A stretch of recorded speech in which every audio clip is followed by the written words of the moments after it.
आनंद वो कुछ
Good afternoon, everyone. On behalf of Admission Branch, University of Delhi, I welcome you all to the very first webinar on undergraduate admissions 2023. As always, University of Delhi has taken lead in creating awareness among the students and sensitizing them about the Common University Entrance Test 2023. In today's webinar, we'll be covering various admission-related policies of University of Delhi. As you may be aware that since last year, University of Delhi has adopted CUET for admissions to courses. where earlier the admission was done on the basis of class 12 board marks. Today, amongst us, we have Registrar from University of Delhi, Dr. 𝐂𝐝𝐿𝐴. Sir, I welcome you on this webinar. We are also joined by Dean Admissions, Professor Haneed Gandhi, who will be apprising you for various policies of admission. I welcome you on this webinar, ma'am. We are also joined by the Joint Dean Admissions, Dr. Amit Pundir, who will be explaining various policies which are related to admission. So I would now like to request Registrar Sir to give his opening remarks. Thank you so much, Anand ji. नमस्कार, आप सब लोगों का मैं स्वागत करता हूं आज के इस वेबिनार में. सर्वप्रथम तो मैं आप लोगों को बहुत शुभकामनाएं देता हूं कि आप लोग अपने 12th के एग्जाम बिना किसी डर, बिना किसी खौफ के दें और अच्छे मार्क्स प्राप्त करें. दिल्ली विश्वविद्यालय ने 2021 में ये निर्णय लिया कि उसके एडमिशंस जो हैं वो कॉमन यूनिवर्सिटी एंट्रेंस टेस्ट के थ्रू होंगे. इस कड़ी में 2022-23 के सेशन के जो एडमिशंस थे वो हमारे कॉमन यूनिवर्सिटी एंट्रेंस टेस्ट के थ्रू हुए. हमें ये पता चला कि नेशनल टेस्टिंग एजेंसी अपने कॉमन यूनिवर्सिटी एंट्रेंस टेस्ट के लिए फॉर्म्स इनवाइट कर रहा है. सो दिल्ली विश्वविद्यालय ने एक अग्रिम स्टेप लेते हुए अपनी कार्य प्रणाली को पूरा सुदृढ़ किया और सारी एलिजिबिलिटी नोटिफाई करी. आप लोगों को ये जानना और समझना बहुत जरूरी है कि कॉमन यूनिवर्सिटी एंट्रेंस टेस्ट के माध्यम से हर बोर्ड का बच्चा एक कॉमन प्लेटफॉर्म पे आ जाता है. उस कॉमन प्लेटफॉर्म पे कहीं भी किसी किस्म की ये दिक्कत नहीं होती कि वो बच्चा किसी और बोर्ड से या किस बोर्ड से आ रहा है. कॉमन यूनिवर्सिटी एंट्रेंस टेस्ट के तहत जब नेशनल टेस्टिंग एजेंसी स्कोर देती है तो सब बच्चे एक लेवल पे आते हैं. तो उसी प्रावधान के तहत हम उनका एडमिशन करेंगे.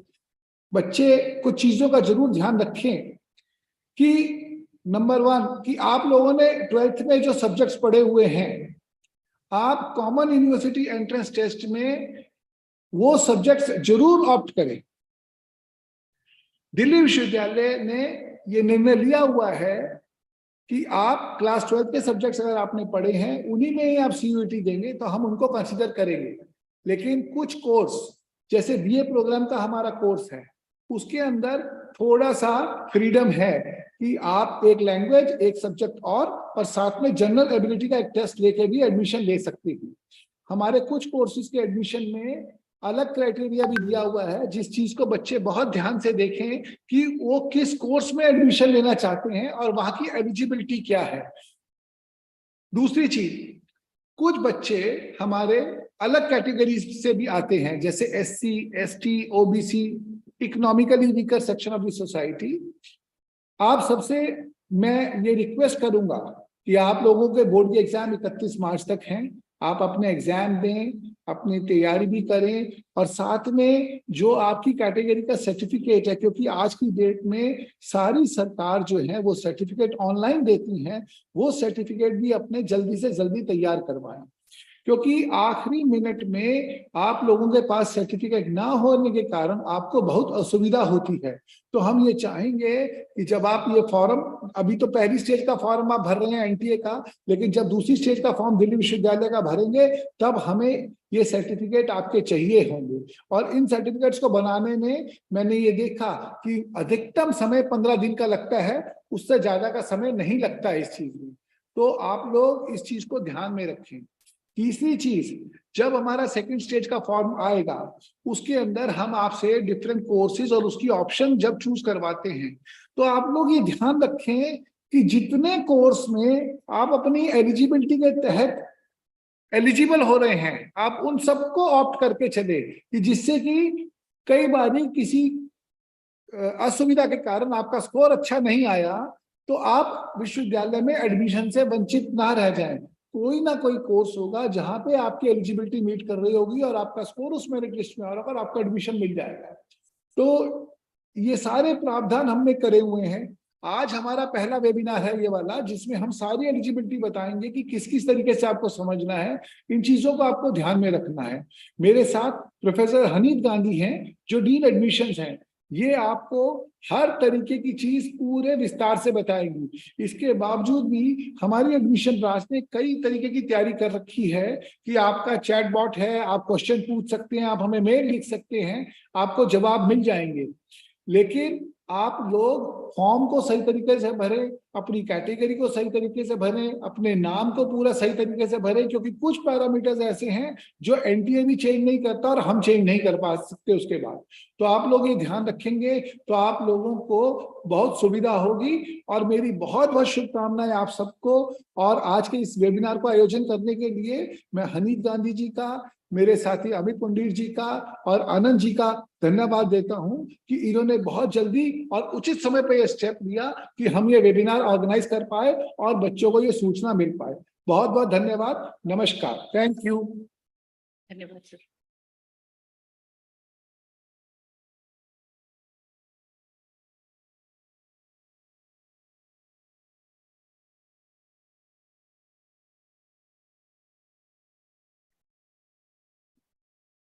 Namaskar, good afternoon, everyone. Thank you is extended to our Registrar Sir Vikas Gupta ji, who has just oriented you on the various admission-related policies for admission to the undergraduate programs of University of Delhi. In continuation to whatever he has said, this webinar will apprise you on the key aspects of Common University Entrance Test undergraduate program, and also the various features with respect to our eligibilities of University of Delhi, to the undergraduate programs of University of Delhi. So we will begin, we have a small presentation for you. We will begin with the presentations, and after we close the presentations, you may, in the meanwhile, if you have any questions, you can put it on our YouTube channel. We will pick your questions from there, and after we complete the presentation, we'll take the question answer session. And Dr. Anand, I would request you to please note down the questions that have been asked by the viewers. We'll take all the questions at the end of the presentation. So please hold on to your end of the presentation. I'll just show my, sir, do confirm if the presentation is visible. Sir, is the presentation visible? Yes, ma'am, it is there. And let me do a screen share. Is this also visible? And I'll do a little slideshow. Can you see the second slide? No, not right now. So I think we'll have to move to the, 1 minute.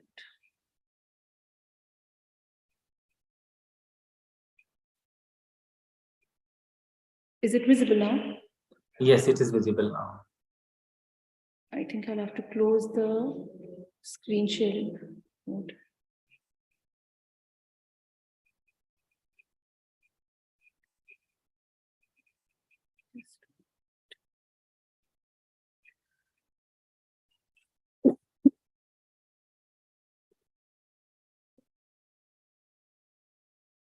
So which slide is visible to you right now? Yeah, I can see your slides, but it is not full screen mode. The minute I go for a screen sharing, the slide change is not visible. Okay. So we'll stick to the presentation mode then. Okay. Dear friends and students, as you're familiar, NTA has already launched the portal for Common University Entrance Test for undergraduate programs for this year. Like last year, this year also, all admissions to University of Delhi will be through CUET 23. So any candidate who were to take an admission into our programs will have to compulsory appear in this CUET 23. So we request you that only the scores which we will obtain from CUET UG 23 will become the basis for your admission for this year admission. You would be happy to know that the University of Delhi offers admission to almost 80 programs, 79 programs to be precise, which is run in the 68 colleges of University of Delhi. And you'll also be happy to know that a very prestigious institute, College of Art, has also joined us in CUET, and the admission to Bachelor of Fine Arts, which is BFA, will also be done through the CUET 23, which will be taken up by the University of Delhi. So this year we have added another course, which is BFA, to our existing criteria, to our existing colleges and programs. Our admissions, Delhi University have three various modes of various institutes of admission. One are the regular candidates, which will come through CUET. We also have our undergraduate programs in School of Open Learning and non-collegiate Women Education Board. But to these two institutes, you don't have to appear in CUET. Admission to these two institutes is based on the merit that you will get in your class 12th marks. But sorry, I forgot about FSR also, but this is not for Indian nationals. All foreign nationals will have to register through the FSR, which is Foreign Students Registry. Indian students or Indian citizens may appear for CUET if you want to come for a regular 79 programs in 68 colleges. If you want to go for SOL and NC Web, then CUET is not mandatory. All the candidates who are planning to appear for or planning to take admission in our colleges, whether you want to come for any supernumerary category, which is PWBD, CW, ECA, sports, you will all have to take the CUET 23 examination. We do not put any disadvantage for the change of stream. Once we will come to our eligibility criteria, you will understand that even if you've taken science, you can still opt for humanities subjects without any disadvantage. And you can also continue to take your CUET in the science subjects. And then when you want to opt for, let's say, BA Honours History, you can still do that without taking a paper in history. This is what we want to say. So as our registrars suggested, we recommend the same. Please go for the subjects that you have taken in your class 12. There is no need to change the subjects for admissions in University of Delhi. In fact, you must take the subjects that you've taken in class 12. In addition to that, you may take as many subjects as you wish to, but for admission in University of Delhi, we highly recommend, in fact, it is mandatory to choose the subjects that you've taken in class 12. There is no disadvantage for gap year also, which means gap year in only your class 12. If you've studied class 12 in any of the earlier years, you can still, and you want to take admission in Delhi University, you can still come by taking the CUET 23. So you have to mandatorily go for the Common University Entrance Test conducted by NTA for undergraduate programs. As you must be familiar, so is my next slide visible? Yes, ma'am. So universities across the country have moved to this transition phase of taking admissions only through a nationalized based test, and so have the University of Delhi. The information related to the Common University Entrance Test is available on cuet.samarth.ac.in, or if you go to the NTA website also, then also you can find a link to cuet.samarth.ac.in. Here you will see the information bulletin. There are three important tabs that you should be familiar with on the CUET website. One is the information bulletin of CUET published by NTA, National Testing Agency. Please go through the information bulletin very carefully. There are dates mentioned in the information bulletin. It mentions the languages and the domain specific subjects, and also details of when and where the paper will be taken, and also the fee structure. You should also go through the syllabus tab of NTA and check the syllabus of various papers in which you're giving the admission, in which you're taking the test. You must also go to the website of the universities to ascertain the, pardon me. You must also visit the link to the websites given on the CUET portal, where the detailed information about eligibilities for various universities have been listed. You must visit the website of this universities to check the eligibility criteria for every university. As it is mentioned on the website of the NTA, and this information has been extracted from there, most probably CUET will be conducted between 21st of May to 31st of May. There is also a provision of 1 week additionally for any unforeseen situation. University of Delhi will open its common seat allocation system around this time. As gathered from NTA, the question paper of CUET has 13 medium and 20 other languages.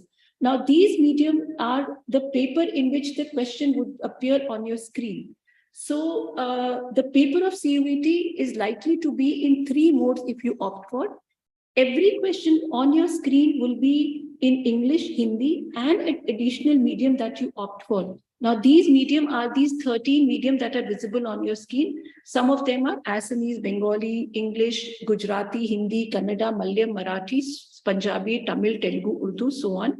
So when you select a medium, a question paper will appear to you in 3 languages, English, Hindi, and whichever medium that you choose for. In case you don't choose any medium, that will be in English and Hindi.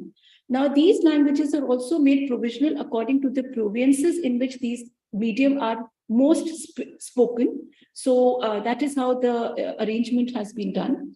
The entire paper of CUET is a computer test mode, which is a CBT mode, a computer. So you will have to visit the centers which you will get, and there'll be a screen in front of your computer screen on which you will be taking the test. All the admissions to all central universities only through this CUET, and there are other participating universities which are also taking CUET. We recommend and we suggest you to please keep visiting the website of NTA and University of Delhi for all updates related to CUET and admission to University of Delhi. Now, this is a glimpse of CUET we've just tried to gather the information and summarize it for you. Section A has, as I just told you, Section A has 13 medium languages. There'll be 40 questions, there'll be 50 questions, and you have to attempt 40 out of that. So you have a choice of 10 surplus questions to choose from the language section of CUET, Section 1A and 1B. Section 2 is domain specific. Section 2 is domain specific, where there are 27 domain subjects. This comprise of mathematics, applied mathematics, anthropology, biology, physics, chemistry, history, political science, so on and so forth. There are 27 subjects that have been shortlisted. Here, you will be asked to attempt either 35 questions from 45 questions which will become on the dashboard, or 40 out of 50. There is another section which is the general test. Here, there'll be 60 questions, and you will have to do 50 out of the 60 questions displayed on your screen. Now, Delhi University recommends you to take must appear in a language. Appearing in a language is compulsory for all the programs, even if we do not consider the score in the merit list. So language component, you must give the language that you've studied in class 12, you must give your CUET in that language. Addition to that, you may choose any other language, but one language, appearing in one language is compulsory, and this language should be the language that you studied in class 12. Now, for admission for appearing in CUET, information related to pattern of the question paper and the subjects that will appear, along with the syllabus, as I just said, is available on the website of NTA. We suggest you, we advise you to please visit the website of CUET.samarth.ac.in for all detailed information related to the pattern of the question paper, the test, and the mode in which it will be conducted, and also with respect to syllabus. The marking scheme of CUET is, every question will be of 5 marks. And if there is a wrong question, if you've attempted a question wrongly, then -1 mark will be, a negative marking of -1 mark will be done. There is no mark deduction if you do not attempt the question. All this information, by the way, is also available on the website of CUET.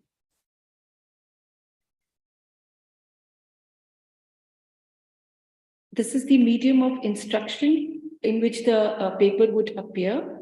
I request Dr. Amit Pundir to please take this forward from here. Our joint dean, Dr. Amit Pundir, I request sir to please take this forward from the PPT forward from this here onwards. Yeah. Okay. Thanks, ma'am. Should I close my screen so that you can open the PowerPoint through your end? Yeah, that would be good. Okay. Please go ahead, sir.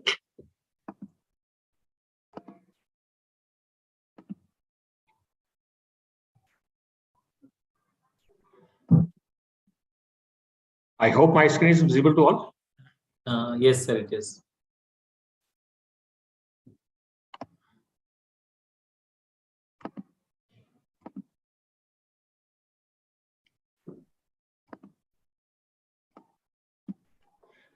Yeah, okay. Thank you very much, ma'am, and for giving me this opportunity to interact with the prospective students. All the applicants who are interested in seeking admission to University of Delhi, say a very good afternoon to all of you. This year's CUT, that is CUT 23, that is more or less same. It has very minor changes, which ma'am has just highlighted the salient features of CUT for you. In this part of the presentation, I will remain focused on the admission requirements of the University of Delhi. So, as the candidates from across India from different boards can appear in CUET, and they are eligible in different universities, but every university, every program may have different eligibility criteria. So it is very important for you to go through the information bulletins of all the universities in which you are interested in taking admission. So since I will remain focused on University of Delhi, we also have our own dedicated admission website, where a very comprehensive document, which is Bulletin of Information with regards to the University of Delhi, the admission we have on a website. There you will find the Bulletin of Information, and I would like all of you to first go through that very carefully, and you should read the eligibilities, the different conditions, the important points, and also about the universities. So that will give you a clear picture, a better picture, and you will also come to know about the program specific eligibilities, because there are many programs and each program has different eligibility. So that makes it very important. So I will give few seconds to tell you about University of Delhi, although this information is there in the Bulletin of Information. As you know, that University of Delhi is one of the premier institutes and a premier university in India. It offers, you can see on my screen, it offers a very large number of UG programs, 79 to be specific, in more than 7 domains. The domains you can see on the left-hand side, we offer graduation UG programs in languages, arts, social sciences, science, maths, technology, commerce, management, education, music, fine arts, vocational studies, and physical education. So we offer programming almost all these in all these domains, and there are 79 such UG programs, and each program has a specific eligibility requirement. As ma'am mentioned, that in all the programs, the admission will be through CUET only. So it is mandatory for all the candidates, aspirants, to appear in CUET UG 23. Even those who are seeking admission on the basis of ECA, sports, and other categories will also have to appear in CUET 23. The merit list, what is more important here, is the merit list, the allocation of seats in a particular college, in a particular program, according to your marks and according to this availability of seat. So that is what we mean by allocation here. So we will be preparing the merit list, and accordingly we will do the allocation. And on the basis of this allocation, the college will give you admission.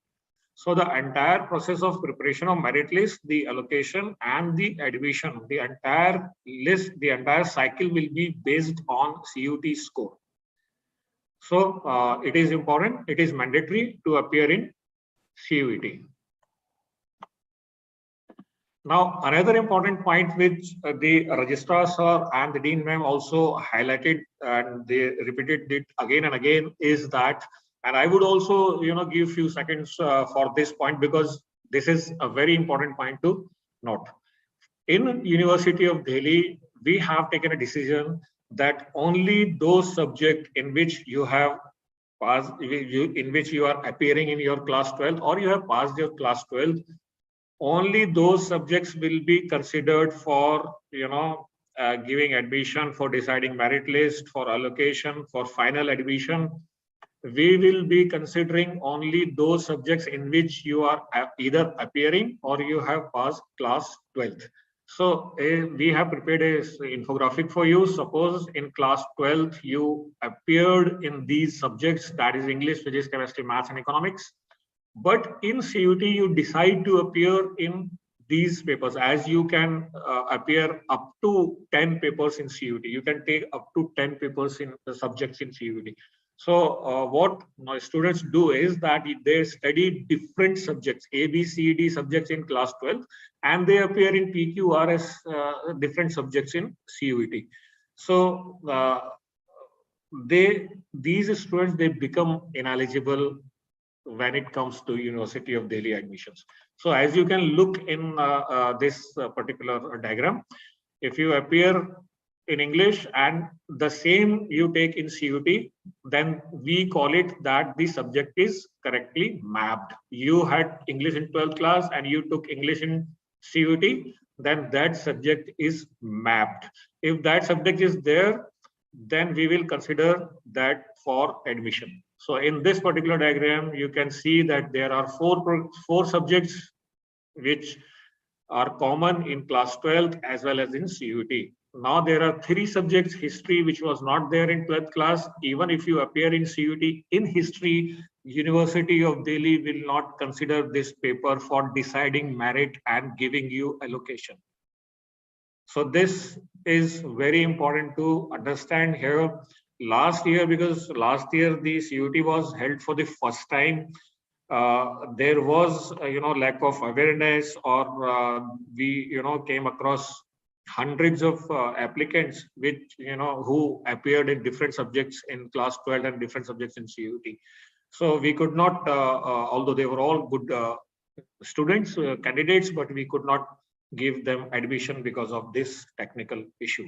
So please note it down. Everybody is highlighting this. We have highlighted it at more than one place in our bulletin of information.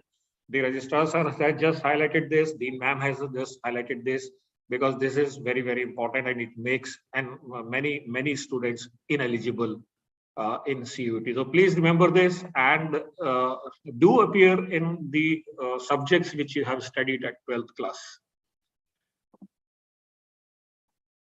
So when it comes to the minimum eligibility, we will talk about the program specific eligibility later on. But when it comes to the minimum eligibility, then all the candidates who have passed class 12th examination or equivalent from a single recognized board are eligible to appear in CUET and are eligible to take admission in University of Delhi.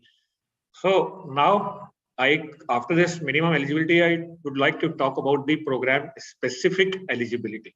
Now, another very important point here is, again, with the perspective of from the University of Delhi point of view, is that it is again mandatory to appear in at least one language.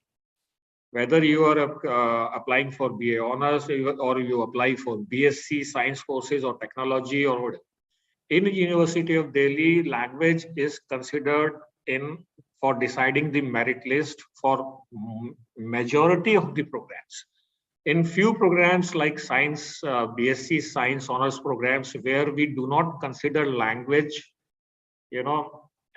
for deciding the merit list, but even in those subjects, you have to appear in languages and score minimum 30% marks. So if you don't appear, or you appear and do not score 30% marks in language, then you will not be considered even for science courses or for any course. So it is important that to be eligible to take admission in any of the University of Delhi program, you have to appear in at least one of the language. And this language you must have studied in your class 12, which I just explained. Okay. So this is an important point which everybody should note down while you will be filling this CUET registration form very soon.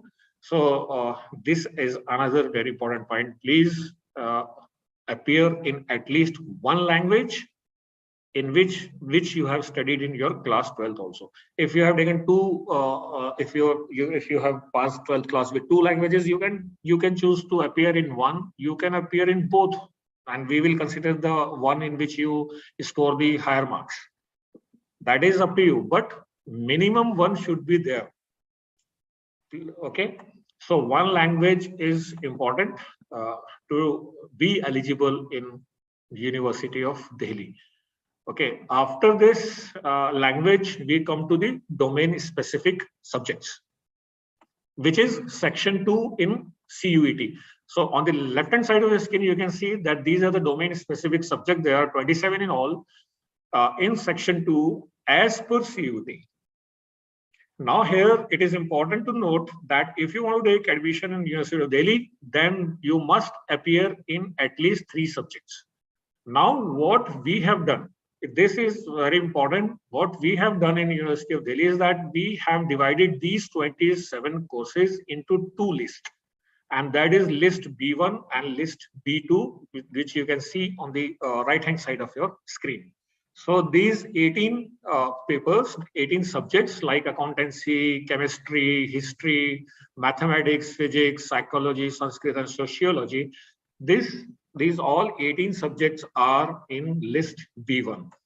The remaining 9 subjects, which is agriculture, graphics, entrepreneurship, fine arts, mass media, performing arts, physical education, and teaching aptitude, these 9 subjects we have classified or we have kept in list B2.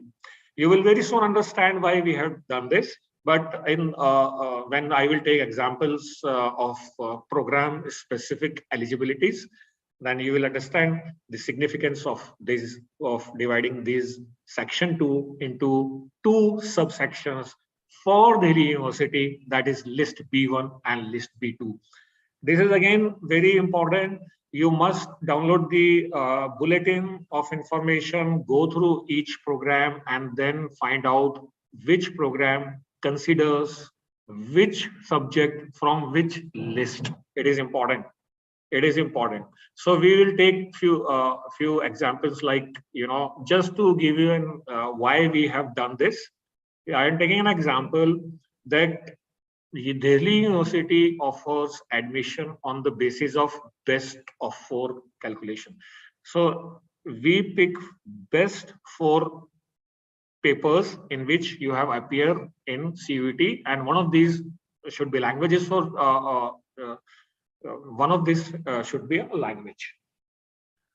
In science courses, we give admission on the best of 3 bases. There the language is not compulsory, but it is qualifying. So here in this example, I am taking few courses in which the admission is granted on the basis of best of 4. So best of 4 should be like in this example, if any student takes one language, it can be any language from section A. And suppose he takes, in this example, he takes political science, physical education, and history. So these papers, 2 of them are from list B1 and 1 is from list B2. This physical education is from list B2. So this candidate is eligible for most of the, for all these courses and many more. So this student is eligible. Then another example, if the student takes all the 3 in after language, 1 language and 3 more subjects, and these all 3 are from list B1, then also the candidate is eligible. So in these 2 examples, the candidate is eligible. But if somebody takes like this, picks combination like this, that is taking 1 language and only 1 subject from list B1 and 2 subjects from list B2, then this candidate will be ineligible for many BA honors program. So what makes them eligible and ineligible, and so you need to have a very detailed look. You should program wise look, and all the 79 programs and their specific requirements is, again, I would repeat again and again, that is there in bulletin of information available on our website. So now we come to the eligibility for these, which I have just taken. These papers. This example were based on these programs. Now for these programs, if you read the eligibility, which is highlighted on the right hand side, if you read the eligibility, then you will understand very clearly what is the significance of choosing subjects from either list B1 or B2. So I read it for you. For these courses, one language, which is from list 1, one language. Now any 2 subjects from list B1. Okay, now the 4th subject can be from list B1 or list B2. So these are the combination which I just show you. So one language and any 2 subjects from list B1.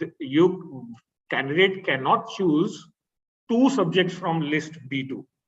If you choose 2 subjects from list B2, then you will be ineligible for these courses. So while filling the CUET form, you should have a look that this particular paper in which you are appearing falls in which list. So when we mention that it is in CUET you must appear in at least 3 subjects from section B. Ma'am showed this in one of her slide also, that it is important to appear in minimum 3 subjects from section 2. But this, you must ensure that these 3 subjects are from which list. So I would advise that you have a look, decide that minimum 2 papers should be from list B1. Okay, we at Delhi University will not consider 2 papers from list B2. Okay, so this is one type of eligibility, which is a simple best of 4 eligibility. Now we move on to the next type of eligibility. Here in programs like BA Honors Economics, here also the criteria is best of 4, but out of these 4, the 1 paper is compulsory, and that is mathematics / applied mathematics. You have to have mathematics. You must have studied in mathematics in your 12th class, and you should have appeared in CUET in mathematics. So this position is compulsory. This cannot be changed. So we are left with 2 more optional subjects. One is language, the other one is mathematics. These 2 positions are fixed. It is a best of 4 combination. 2 positions are fixed. That cannot be changed. Now for the remaining 2 subjects, one can be from list 1, B1, and the other can be from list B2, or both can be from B1. So all these possible combination we have tried to show in this infographic here. So best of 4 combination, language and mathematics, this is fixed. Now for optional subject, you can choose both from B1, that is okay. You can have 1 from B1, 1 from B2, that is also okay. But if you choose both from B2, then you are ineligible for BA Honors Economics. So please be careful while choosing your subjects in CUET.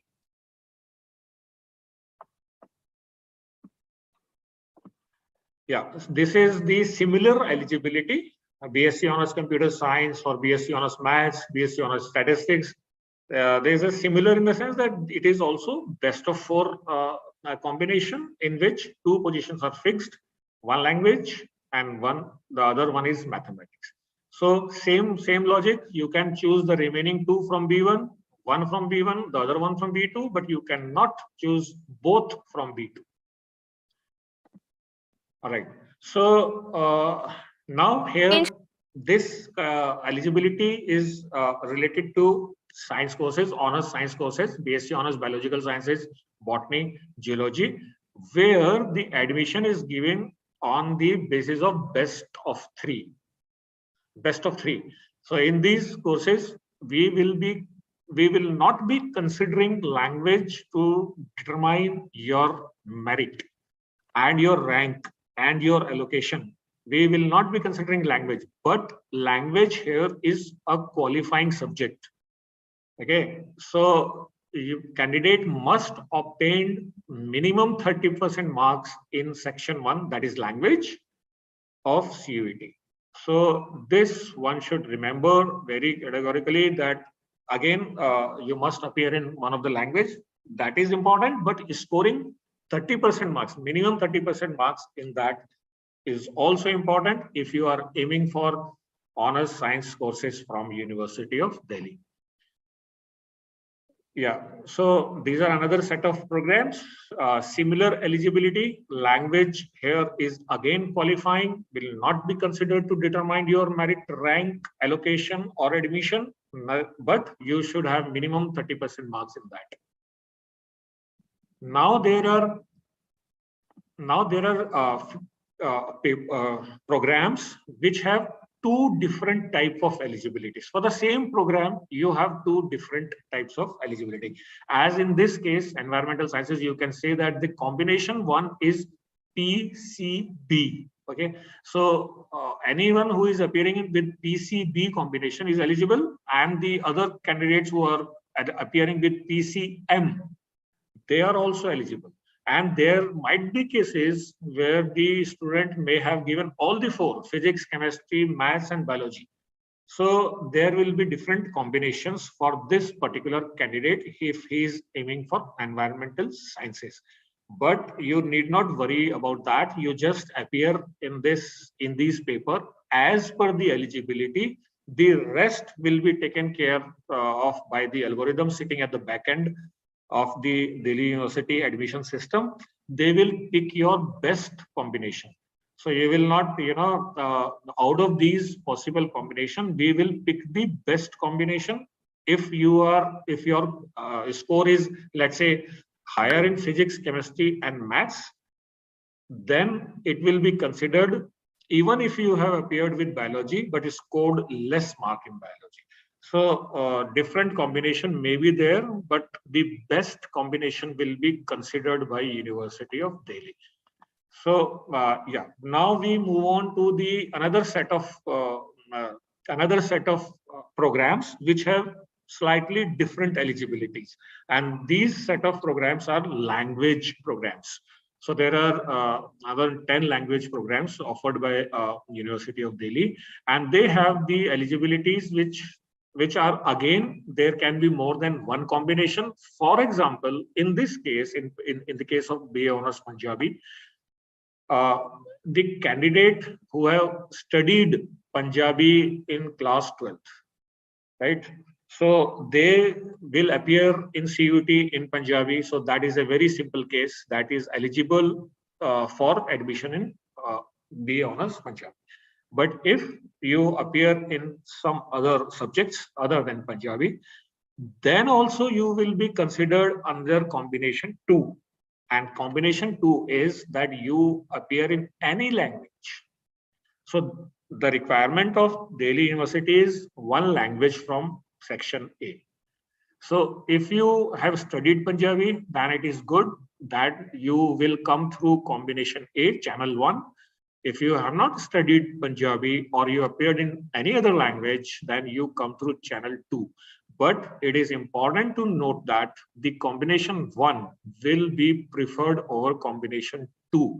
So it is very clearly mentioned in our bulletin that candidates who opted for combination 1, that means those students who have studied Punjabi in class 12, they will be preferred over the candidates who have not studied Punjabi in class 12. So we will first give admission to combination 1 candidates, and if we are left with vacant seats after allocating all seats to all the candidates who have offered who are coming through channel 1, combination 1.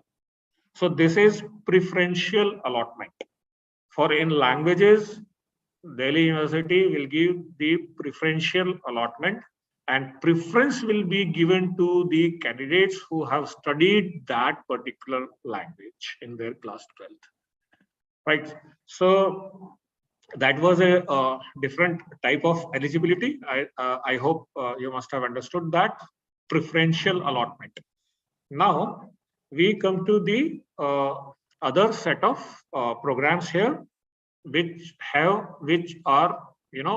consider this section which we have not talked about so far, and that is the section 3 of CUET. Section 3 of CUET is the general test, in which is a 1 hour test in which you have to attempt 50 questions out of 60.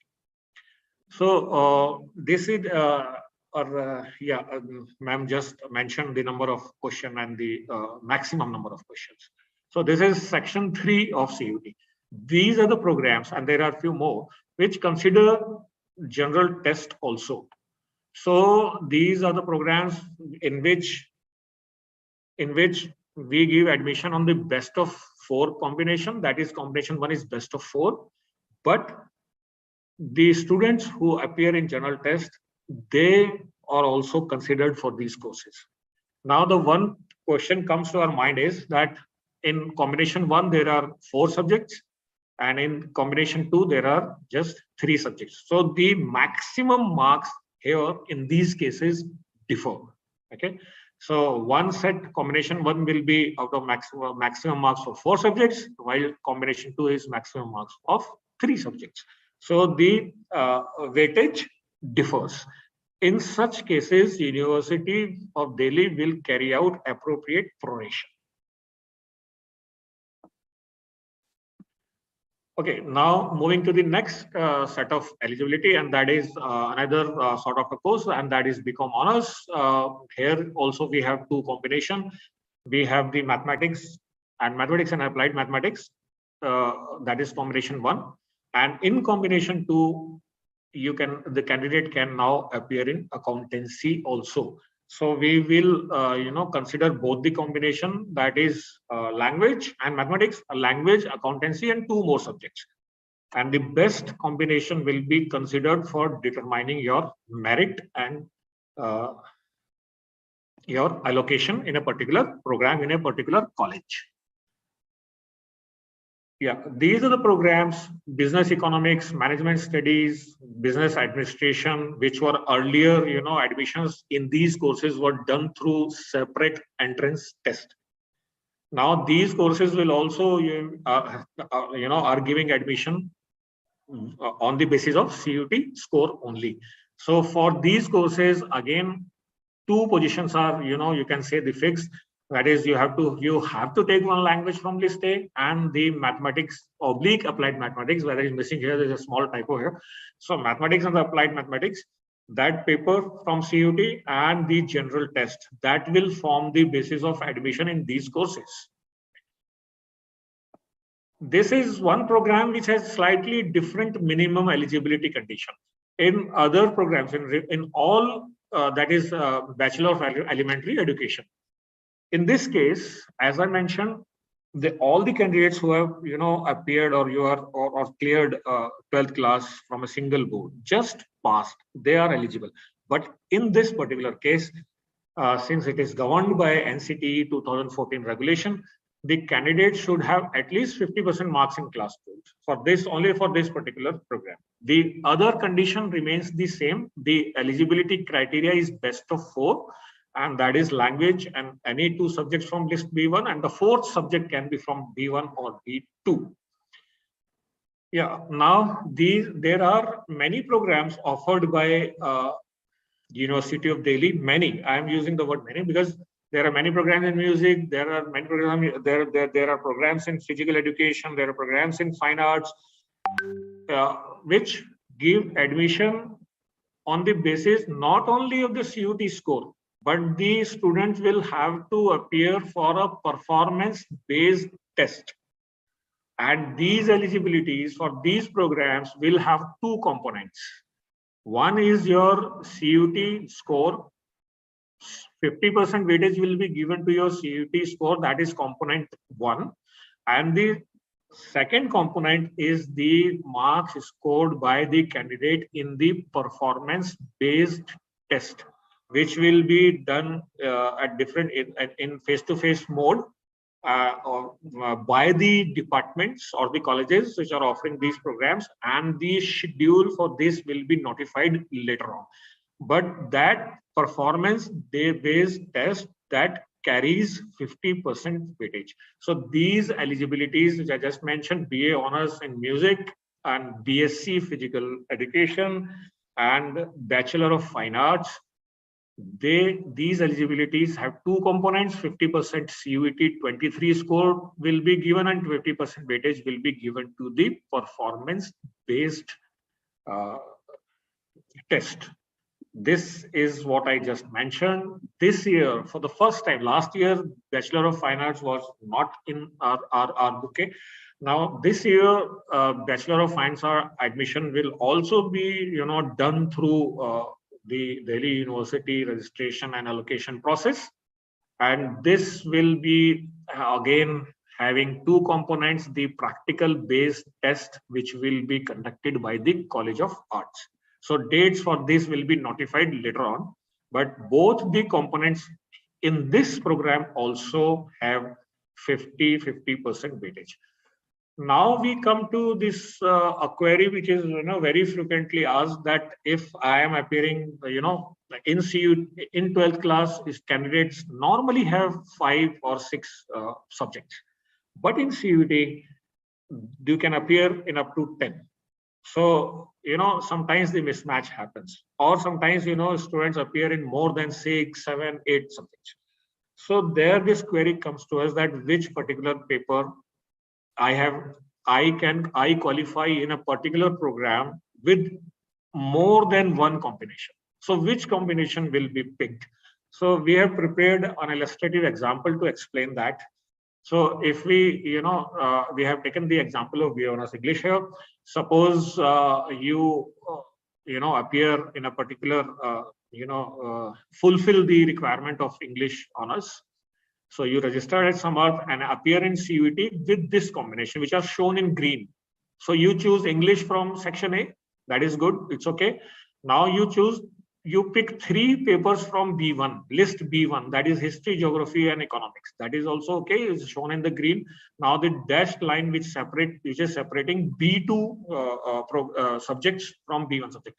So this particular candidate has appeared in English, and 3 subjects from B1 and 2 subjects from B2. Now from these total six subjects. Now these subjects, 6 subjects will have these possible combinations. Okay, so all the combinations will be considered by the software, all the combinations. Okay, as you can see, the English, history, geography, and economics makes one eligible combination. So similarly, we have 7 combinations which are eligible. Now there are many combinations. These are 3 of them we have listed here. There are 3 combinations which we will not be considering, because that contains 2 subjects from list B2. And I have mentioned, again and again, that you cannot have 2 papers from list B2. Okay, so in such a scenario, you need not worry about the combinations or the n number of combination. Need not worry about that. We will automatically pick the best combination. In fact, we will compare all the combinations and we will consider all the score, and ultimately we will pick your best score to determine your merit and to give you a location in BA Honors English in this particular example. So I have tried to cover all the types of eligibilities, the variations in eligibilities, and the important points which you should consider before filling the CUET form, so that you do not end up ineligible when you apply to the University of Delhi. If you go through the bulletin of information carefully and just find out, make a separate list of the subjects in which you are interested, and then you go through all the programs in which you are eligible, all the programs. Even if you are eligible in 50 programs, you go through the eligibility of all these 50 programs, because in Delhi University they may vary slightly, and there may be some different thing in a different program specific eligibility. So I would suggest that go through each program, make a list, note down, in which you might be interested in pursuing your graduation, and then look at the program, make a list. Even if there are 30, 40, 50 programs, do not worry, you have ample time, need not hurry. You can fill the form up to 12th of March. Almost a month is still there. So do not fill the form in haste. Make a list, prepare, note down all the eligibilities, and and appear in all the papers. I would suggest that all the papers in which you have studied in your class 12th. That is very important. So with this, I have covered almost all types of eligibilities in University of Delhi. Now, I would just tell you a few things, the few initiatives which might be important for all of you. And that is that we have a website. You can note down the URL here. The bulletin of information we have mentioned so many times in today's webinar that please download this document and go through each and every page and each and every word of this. Tutorial videos, English as well as Hindi of whatever we are trying to suggest or advise to the prospective candidates. We have prepared a video of that, and that is available on the website. Chatbots are also available, right? And yeah, but one and very important and the last point of today's is that merely appearing in CUET does not make you eligible for admission in University of Delhi. There is a phase 2 also. It is very important. Please note down that the admission in University of Delhi are given on the basis of CUET score, but you will have to register.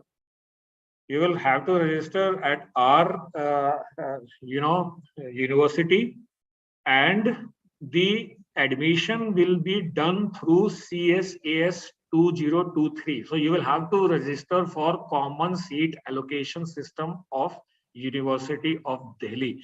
This registration will start in the coming months, and the dates will be announced on the university website. So keep visiting university website. This is a system which will consider CUET score. It will ask for your preferences of the programs, preferences of all the programs in which you are eligible. Even if you are eligible in more than 1,000 combinations, then you can give thousands of combinations. You can give as many as you want. And in fact, we would like you to give the maximum number of preferences, as Registrar Sir said in her address, that give the maximum number of preferences. So that system which asks for your preferences, which consider your CUET score, then it will calculate your merit, and then it will, the college-wise, program-wise seat allocation will be done.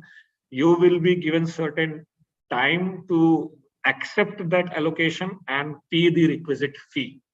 So that process will start later on, and that process is CSAS 2023. Okay, so all of you who are interested or are desirous of taking admission in University of Delhi, it is mandatory. It is mandatory for all the candidates to apply CSAS 2023 of University of Delhi. And this application is 100% online. We will not consider any submission. I applied through this channel, that channel. You have to come through CSAS 2023 for admission in University of Delhi. So I would conclude with this line that University of Delhi gives admission considering CUET score, but then you will have to apply for CSAS 2023, and the allocation will be done by that system. You will have to accept that allocation, pay the requisite fee. So the complete cycle will be, carried out in the next 3-4 months. And we would, request you to keep visiting NTA website, Samarth website, and most importantly, University of Delhi admission website. So with this, I conclude and, request the Anand sir to take questions if there are any. I would like to stop here. If there are any questions, then I would be more than happy to, discuss them. So I stop sharing my screen here. Yeah, thank you, sir. Thank you, Dr. Amit Pundir. I would like to thank Professor Haneef Gandhi as well as you for explaining this process in so much of detail that I am sure that the candidate must have been benefited by this, and by now they must be clear that how they have to go. But since the beginning of the talk, we were getting certain questions in the YouTube channel chat. So I would just take up some of them. I would request both of you to just answer them. So the first question, I think you have already replied to this, but it talks about the procedure of the admission in University of Delhi after appearing in CUET. Okay, so I take that. I take this one. Yeah. So I just explained this. In fact, I concluded my presentation with this point only, that appearing in CUET is one of the requirement of taking admission in the University of Delhi. That is not the complete. If you appear in CUET, it does not make you eligible for admission in the university. You will have to appear in our registration process, which we call it CSAS, Common Seat Allocation System 2023, which will be announced soon. Okay, so you have to apply, you have to register in CSAS 23, and where we will be asking for your program choices, your program plus college choices. And we will consider all the programs and all the colleges which you opt for. We will prepare a merit list, and then the university will allocate you a seat according to your merit and the availability of seat. So that is the complete process. And you will be given few days time to make the payment. So this is how it works.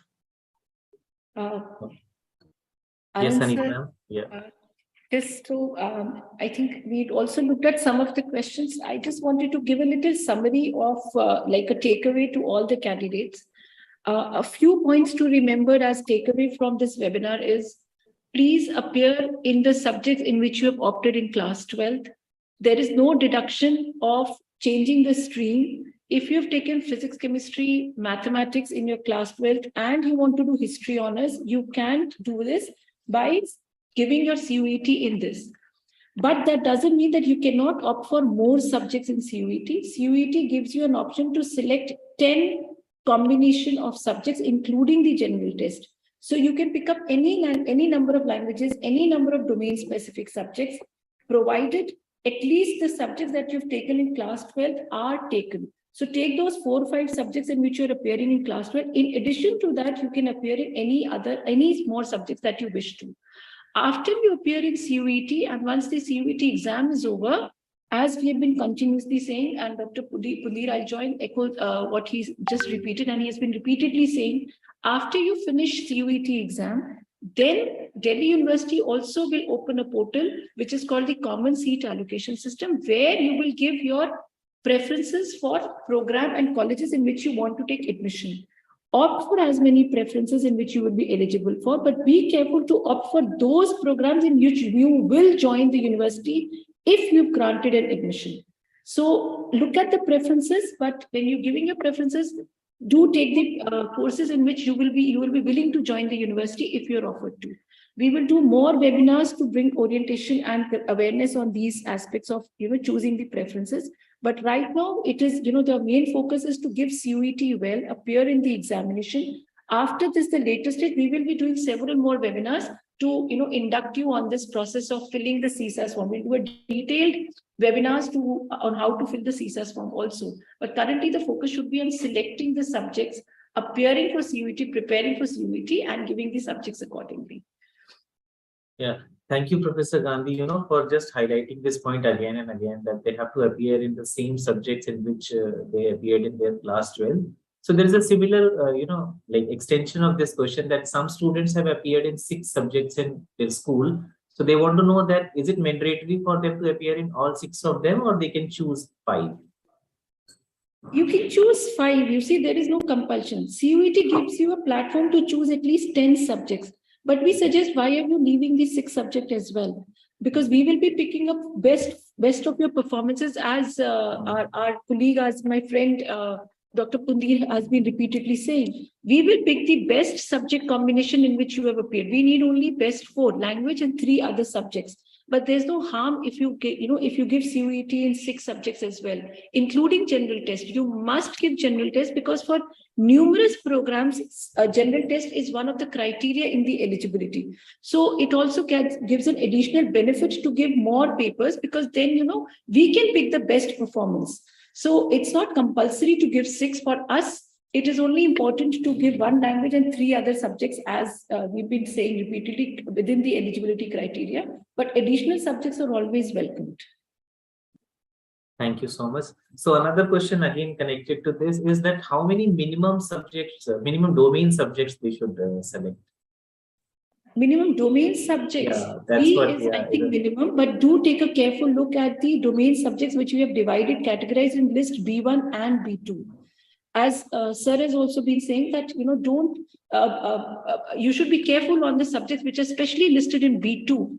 Don't make a mistake of choosing 2 papers from B2 list, because then probably you will become eligible. You should be at least choosing, at least 2 subjects from list B1 for maximum of our programs.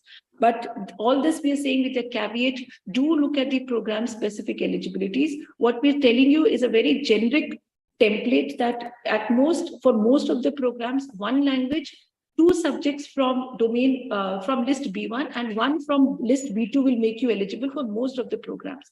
But do look at the program specific eligibility very careful before you make any decision on the domain specific subjects. List B1 and B2, do refer to them very carefully. Thank you so much. So just a connected question again has come up, as you recommended that they must, appear in the general test. So some students want to know that, is it compulsory to appear in the general test? I think Dr. Pundir can answer that. He's been saying this repeatedly. Again, it is not compulsory, but it is advisable, because there are many programs in the University of Delhi which offer admission on the basis of best of 4, as well as on the basis of, general test. So I would like to put it like this. In University of Delhi, we offer, admission in many programs on the basis of best of 4.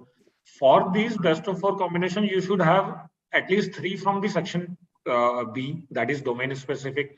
Out of these 3, you should have at least 2 from the B1. So that is, you should appear in minimum 3. Similarly, what advice would be that you appear in more than 3. That is the advice. That is not mandatory. That is an advice that aap और ज़्यादा में appear करें, so that we can pick the best combination. Similarly, if you give admission in general test, which is not mandatory, but that will make you eligible in many programs. And since we would be picking the best combination, there might be scenarios where your performance in best of 4 maybe less than your score in best of 4, maybe less than what you get in general test combination, and we will pick the best combination. So it is advisable. I am using the word, it is not mandatory, but it is advisable that you appear in general test. I think it's a wonderful advice, just to widen the scope of the courses where they can get into. Yeah.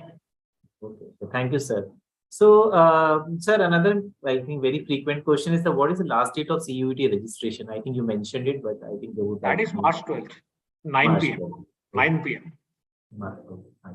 And there's a yes, sir. Yes. There is also maybe a correction window, but people are asking about correction window also. We would like to apprise the students of one more factor with respect to admissions and registration to CUET. Please be very careful on filling the form. While filling the form, please be very careful to fill the fields correctly and accurately. Maybe in some of the fields, we will not allow you to change. For example, name, photograph, and your signatures. these will be auto-generated from CUET platform to our platform, to the University of Delhi platform, and you will not be allowed to change these 3 fields. So, we advise you before filling the form. See, sir just told you that there is ample of time. 12th March is the last day. Till 9 p.m. of 12th March, you can fill the form. Don't be in a haste. Please be very careful. Take out the printout before you submit your form. Take out a printout. Go through it very carefully. Consult your parents, and only then press the submit button. Think about the question papers also that you're selecting, because once you select the question papers, you may not get an opportunity to change it, to change your name. So category. Don't be in a haste to fill a wrong category. Be very careful, because these are the fields which all the universities maybe will be taking up as it is from the CUET portal. So what you fill in NTA is of utmost importance. Be careful, be slow, don't be in a haste. Fill the form very accurately, because some of the fields will not be editable once you've submitted your form. So we suggest you to be patient in filling the form and don't be in a haste. Because people are asking about the correction window. We've not even finished the CUET deadline, and students are asking about the correction window. Just one step ahead. So next query is about a hotel management course. That is that course being offered by University of Delhi? Not through no. So I think that's another platform. No, we are not offering any course in hotel management. Thank you. So another question is about the the score which they obtain in their class 12. That will they matter at any stage during the admission? So you see, we are not considering class 12 to decide the admission merit. However, we may use this score if there is a need to break the tie. In breaking this, I suppose, for the same program, same combination, there are more than one students who stand at the same score, then perhaps the score of class 12 may be used to break the tie. So all this, I think, will matter later. Currently, only the CUET scores are important for admissions. So another question is about the subject selection during the filling of forms. So one student wants to know that can they choose English as a subject as well as a domain? I don't think so. English as a language, I think, yeah. I think so. Probably they want to say English is available only in the language part, only in section 1. Not in the domain. English, yes. English is not available in the domain. Sanskrit, however, appears at 2 parts. In languages also and in domain. This is the only language that can be considered as a domain-specific subject as well as language. So with respect to BA Honours Sanskrit, there are 4 combinations that can be opted out if you opt Sanskrit as a language, or if you opt Sanskrit as a domain, or either of these. So apart from that, no other language appears in the domain part. Okay. So the next question is that how much percentage of marks are required to get into University of Delhi? In class 12? Yeah, I think they still want you to class pass 12 marks. class 12. We want you to pass class 12, but do well in CUET. Okay. What about those students who have passed their class 12 last year? Are they eligible to apply? Yes, you are. Please give CUET 23. Whatever age, it doesn't matter to us, minimum or maximum. If you passed class 12 last year or year before that, it doesn't matter. Please give CUET 2023 for admissions in university this year. Okay. I think the next question has been already answered by Dr. Amit Punde, but still I will ask for clarity for more students that if a candidate chooses more than 3 domain subjects in the test, then how is the merit being made? So Professor Panpudir will answer it. That I explained in my presentation, and that particular example is also available on our website, so you can have a look at that in detail also, but I will explain again. So for the fulfillment of eligibility, we need 3 subjects, and if you appear in 4 or 5 subjects, then there can be more than one combination of subjects which make you eligible for a particular program. Suppose A plus B plus C gives you a certain percentage of marks, but A plus B plus D is also eligible and giving you higher percentage. So that way the computer, the system, the CSAS system, which we have designed and developed, that will consider each and every valid combination. Each and every valid combination, take its percentage and then pick the best one. So don't worry about that. You appear in maximum number of combinations and perform well, score good marks. We will consider all the combinations. We will not leave any combination, left, which is valid. So we will pick the best combination, decide your merit rank, and then we'll give you the allocation. Thank you, sir. Sir, the next question is about the deduction of marks. Some students want to know that if they take physical education as one of the domains, will they be having some deductions while making the merit list?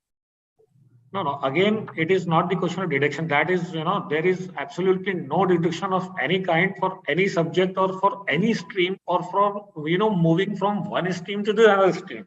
So remember this, there is absolutely no deduction kind of thing in this year admission. It was not there in last year also. The only important thing is that the physical education, you need to find out that it falls in which list B1 or list B2. In most number of programs, you cannot have more than one paper from list B2. So that is important. If you have appeared in physical education from list B2 and that is the only paper from list B2, then physical education will be considered and there will be absolutely no deduction. Okay, thank you, sir. Sir, another question is about the caste certificate. There is a similar question from Bihar and Haryana. They want to know, like EWS on OBC certificate, that they have their certificates issued from their respective state, which is Bihar and Haryana, but they are studying in Delhi. They have completed their class 12 from Delhi. So will they be able to use those certificates and claim some benefit? Aneet, ma'am? So with respect to your certificates with respect to reservation, for OBC and EWS, it is important for, let me first talk about the OBC certificate. The OBC certificate is important that it is issued for the financial year in which the admissions are going to take place. So for University of Delhi, the certificate should be issued after 31st of March 2023. I can understand that students may not be prepared with, obviously we haven't reached March 23. So right now, what NT requires, they have asked for a certificate which is issued till 31st of January. But when you come to admission in University of Delhi, which is after the CUET, by that time we recommend that you should be prepared with the current financial year. For 23, you should have a certificate issued after 31st of March 2023 for OBC, and also the caste or the category in which you are applying should be in the central list. The state list doesn't hold relevant for university admission in University of Delhi. The caste or the subcategory should be mentioned in the central list. For EWS, again, a recent certificate of the financial year will be required, issued after 31st of March 2023. It doesn't matter from where it is issued if you studied from Delhi, but we do not, let me point this out very clearly, we would need an EWS certificate and not an income certificate. We do not give admission on the basis of income certificate. The certificate should be an EWS certificate. The authorities which issue the EWS certificate are all mentioned on the website of the university. Please take a look at them. Thirdly, be very careful that the name in your certificate, now this goes for all the reserved category who are taking any kind of reservations, SC, ST, PWD, EWS, OBC, and for CW category, whosoever is claiming for any kind of reservation and is submitting the documents must ensure that the name mentioned in the certificate is exactly the same name in which you are appearing in CUET, and it matches with your class 12 passing certificate. So the name and father's name should match in your official documents, as well as in the registration form of CUET and University of Delhi. So be careful in your certificate production that your documents are in place before taking the admission to University of Delhi. They are in your name, your father's name or your mother's name are accurate and should match in all the documents. And for OBC and EWS, it should be issued after 31st of March 2023. So these are the things which are important for taking admission in University of Delhi. So I think this is made clear, perhaps. So thank you so much. So there are some questions, pertaining to the eligibility. So I think the most popular courses like BCom honors, economics honors, and BBA. So I think this was a common question, that is mathematics compulsory for taking admission into these courses? BCom honors, economics honors, and for economics honors, BMS and BBA, you may give your paper in mathematics or in applied mathematics, but yes, mathematics or applied mathematics is compulsory for all these three courses.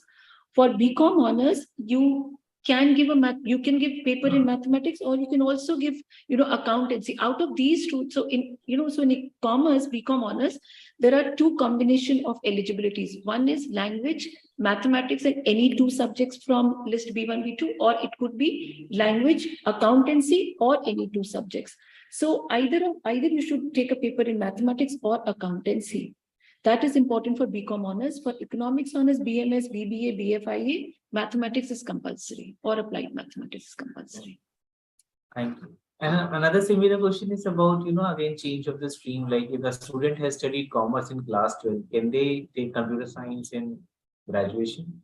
Okay. So computer science has, the eligibility to take admission in computer science is any one language, mathematics, and any two subjects, out of which one should be from B1. Now, these subjects could be commerce-based, humanity-based, or science-based, it doesn't matter. As long as you've taken admission, you've given your CUET in mathematics. So mathematics is a compulsory component, any one language and any two subjects. So the commerce students can opt for BSc in computer science. Okay. So I think most of the questions are getting repeated. So I'll just take one last question, which is about the sports quota. That is that available in University of Delhi? Yes, I think there is a lot of anxiety on ECA and sports quota because students are filling the CUET form and they want to know, how they will come to sports quota of Delhi University. So once, you've done with the CUET form, when we will launch our common seat allocation system form, which will be subsequently in the subsequent months, then we will again ask you to fill the sports quota with respect to the requirements of University of Delhi. And similarly for the ECA admissions also, the ECA supernumerary quota, we will again request you to fill the ECA categories which are eligible for University of Delhi. For these two supernumerary quotas, there is a combination of CUET and the performance-based test. The 25% weightage is given to CUET score and 75% weightage is given to your sports performance or the performance in your ECA category, the extracurricular activity category. Nevertheless, right now, what is important is to pick the CUET subjects and meet the eligibility criteria. Subsequently, once we will launch our common seat allocation system, we will again request you to fill your preferences for the sports requirements with respect to University of Delhi and also for the ECA categories and subcategories with respect to University of Delhi. So this is what is important right now. In case, by the way, in case anybody wants to have further more details on all these aspects, they can go to the archives of last year and take an idea on how the admissions were done. There could be minor changes or major changes subsequently in the CSAS document, but to give you a little overview on how it was done, that that can be referred to the archives and last year's process. However, we want to tell you that there could be some changes in the CSAS later. So currently what is important is to fill the CUET form, and later for University of Delhi, we will again fetch the information from you, but some fields will not be editable. We want to repeat, be careful in your CUET form, your name, photograph, signature, and some other details like your category, etc. will not be editable. So please be very careful with the email ID. Oh yes, we forgot to tell you about the email IDs. Your email ID and phone numbers are also very important at this stage. In case you're getting the form filled by anyone else, say your father or your cousins or your relatives or your friends or from a cyber cafe, please be careful that at least the email ID and the phone number is of the candidate, because all the information that is being communicated, it will be sent to these email IDs and these phone numbers which are registered. In case, you give someone else's email ID, for example, a cyber cafe's email ID, then obviously the information will go there. So we even, your form can be filled by anyone, but be sure that the particulars that are entered in the form are yours and only yours. The phone number, the email IDs are your or any close relative. Or for example, it could be your father or your mother, who's very closely related to you. Be very careful, because these fields are very, very important, and all the information with respect to CUET, with respect to University of Delhi or other universities may also be communicating only through these registered email IDs and phone numbers. So there are certain things, these are the things that you should be very careful of. Amit sir, would you like to add on more things which candidates need to be careful on? I hope I've not missed anything. Would you like to add more? We have covered almost all the points, and in fact, in more than one way and in more than one time, we have covered the important point. Just that language point, which is very important. Minimum 3 subjects from section B, very important. And you have to have a look that these 3 are coming from list B or B2, or how many from list B1 and how many from list B2. This is very important. So you have to have a look at the bulletin of information to find out that. And do not fill the form in a haste. Make a list of the subjects in which you might be interested in pursuing your undergraduate. And then look at the subjects in which you have appeared in class 12th. Make the list of the programs, Delhi University UG programs in which you are eligible. Go through the program specific eligibility of each and every program. Make a note of it. Make, they may differ significantly from one program to another program. So these are the few points which I would like, every candidate should, be very, very careful about these 4 or 5 points. Thank you so much, sir. So I think the take-home lesson is that be patient, stay calm, read the bulletin carefully, and then decide on everything, and be very careful when you are filling up the form. Even a minor typographical error can later create certain issues. Yes. So I think that was a wonderful advice which has come from the dean and the joint dean. So with this, I think we'll close this webinar. But before that, I would just like to tell the prospective applicants that keep looking at University of Delhi's website for regular updates. We'll be holding a series of webinars in the coming weeks. So that detail will also be available on the University of Delhi website. And I would also recommend you to look at the University of Delhi website and not at other sources, because the information which you are going to get at the university website would be more authentic. So try and trust on that information which is being published on the website. So with that, we come to end of this webinar. But before we close, I would like to thank the registrar, Dr. Vikas Gupta, for coming and briefing the students, in spite of his busy schedule. I would also like to thank the Dean Admissions, Professor Hanif Gandhi, and Joint Dean, Professor Amit Pundir, for giving such elaborate presentation and then handling the presentation. I would also like to thank the staff at DUCC and Admission Branch for providing the backend support. Thank you so much. See you soon. Bye-bye. Thank you. Thank you, everyone, and good luck for CUET. And of course, the class 12th examination. Good luck to everyone. Bye-bye. Yeah, good luck to everyone.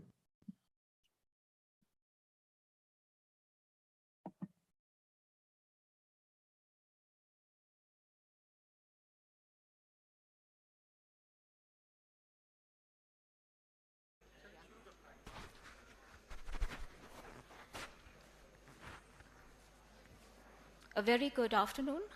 I request the audiences to please be seated comfortably in the hall. Just a few more minutes, our guests would be arriving.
Namaskar.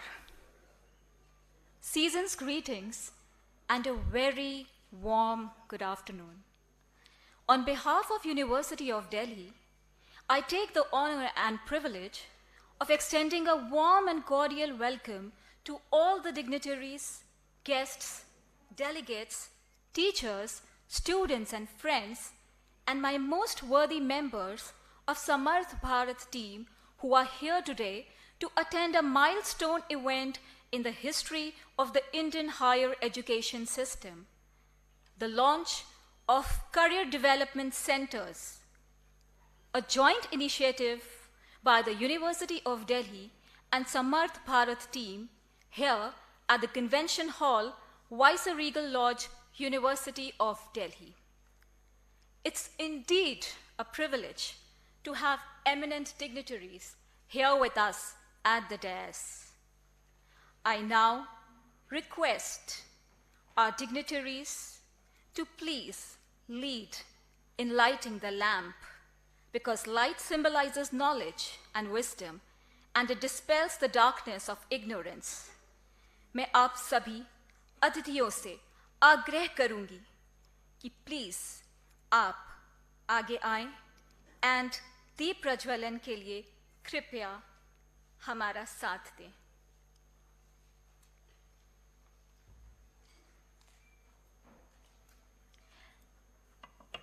दीप प्रज्वलन से पहले हम national anthem की ओर बढ़ेंगे।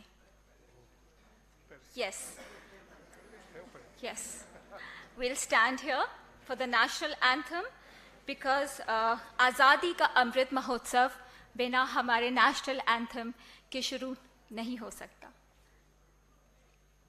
जन मन अधिनायक जय हे भारत भाग्य विधाता, पंजाब सिंध गुजरात मराठा द्राविड़ उत्कल बंगा, विंध्य हिमाचल यमुना गंगा उच्चल जलधि तरंगा, तव शुभ नामे जागे तव शुभ आशीष मांगे, गाहे तव जय गाथा। जन गण मंगलदायक जय हे भारत भाग्य विधाता, जय हे जय हे जय हे जय जय जय जय हे।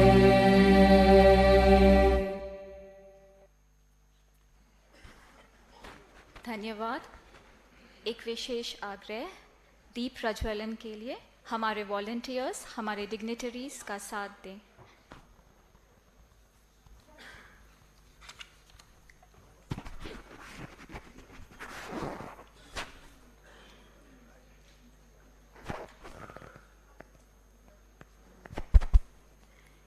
साथ ही हम माँ सरस्वती को भी याद करेंगे, क्योंकि ज्ञान की अनुभूति माँ सरस्वती के वंदना के अधूरी है। या कुन्देन्दु तुषारहार धवला, या शुभ्रवस्त्रावृता, या वीणावरदण्डमण्डितकरा, या श्वेतपद्मासना,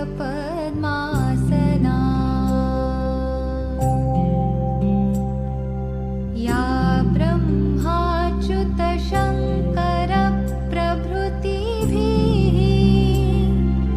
देवैः सदा वन्दिता, सा मां पातु Saraswati Bhagwati,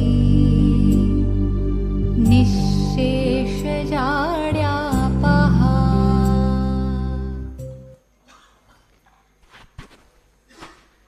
Thank you, dear guests.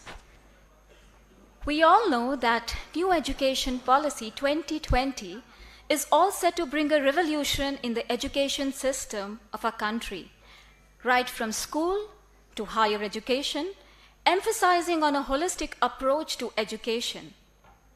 rootedness in our cultural ethos and moral values, simultaneously emphasizing on skill development to meet industrial demands for economic development.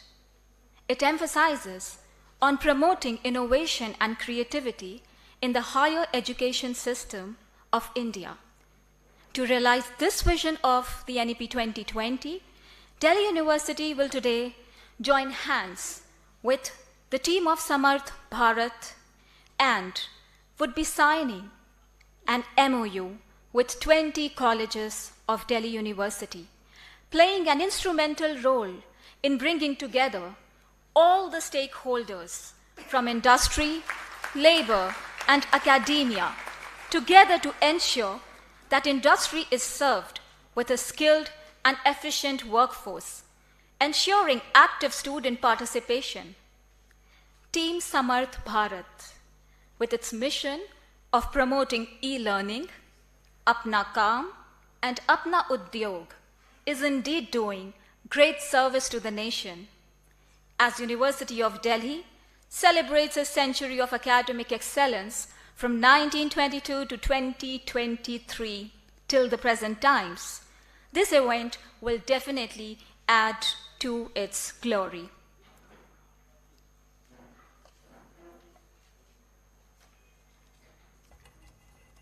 Taking a small halt, now we proceed towards introducing our very special guests of the day and also felicitating them.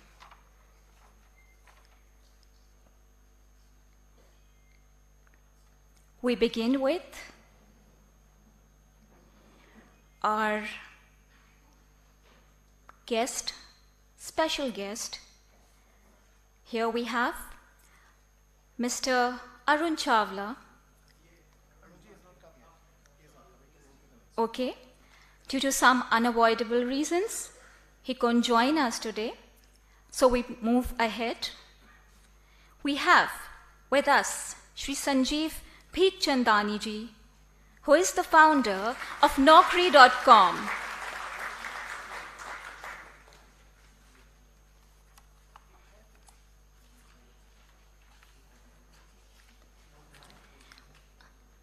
I request Shri Balram Pani ji, Dean of Colleges, to take the lead in felicitating dear sir.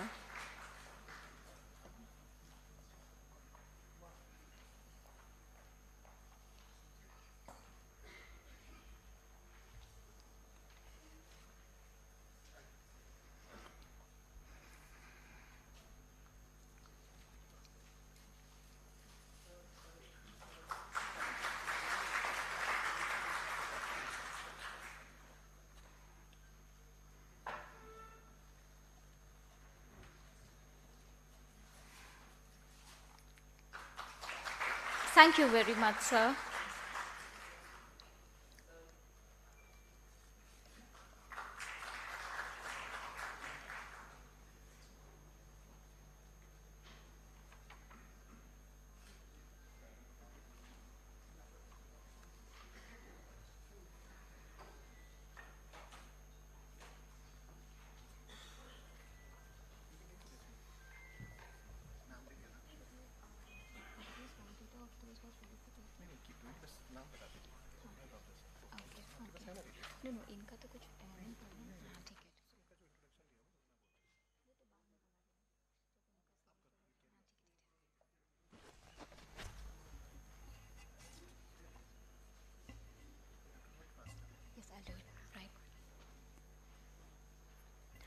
I now request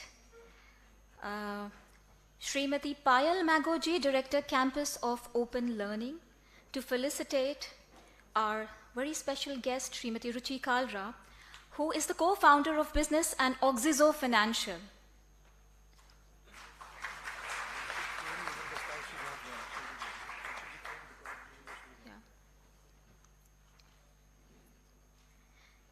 We are fortunate to have her today in spite of her ill health.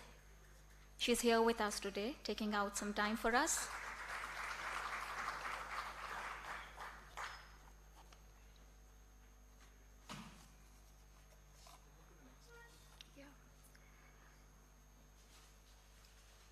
I now request Sri Prakash Ji, Director South Campus, University of Delhi, to please come forward to felicitate Sri 𝐂𝐿𝐸𝐬𝐬𝐢𝐨𝐧, who is the co-founder of InSquare Nucleus Software. Sir, please.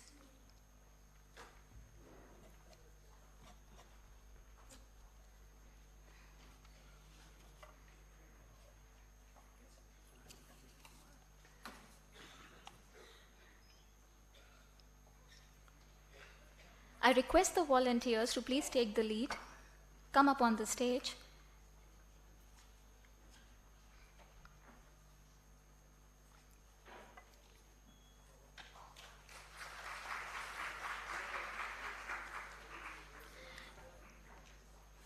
Thank you very much, sir. Moving ahead, I now request Sri O.P. Goyal Ji, President, 𝐪𝐻𝐻𝐸𝐬𝐬𝐢𝐨𝐧, to please come forward to felicitate Sri Abhishek Sinha, who is the co-founder and CEO of 𝐀𝐝𝐿𝐸𝐸𝐬𝐬𝐢𝐨𝐧.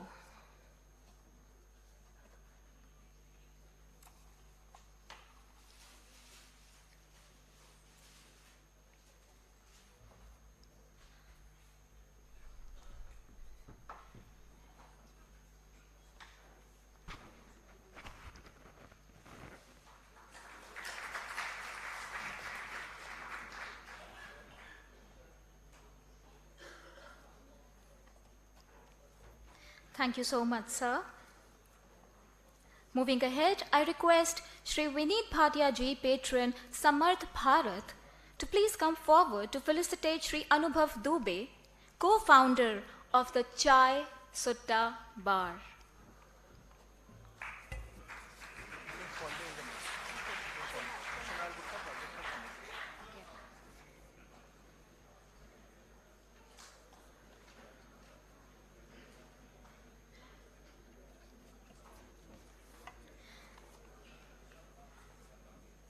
Thank you so much, sir.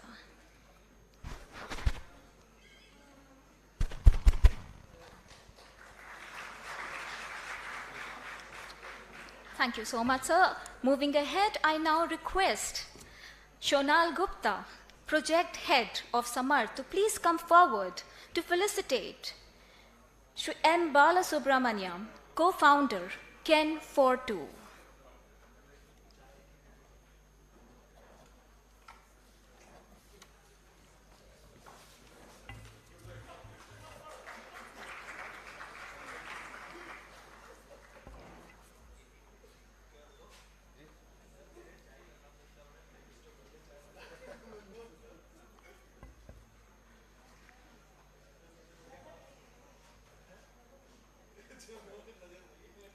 Thank you so much, Shonal.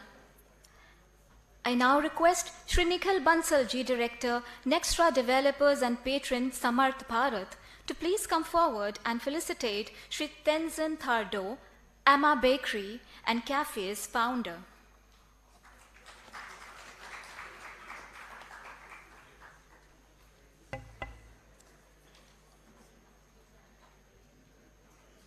Thank you so much, sir.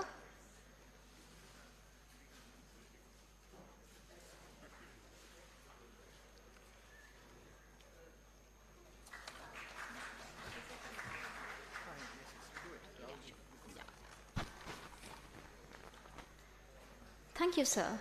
Moving ahead, I now request Sri Rahul Singh Ji, General Secretary, 𝐪𝐻𝐻𝐸𝐬𝐬𝐢𝐨𝐧, to please come forward and felicitate Chairman, Agarwal Packers and Movers, Sri Ramesh Agarwal Ji.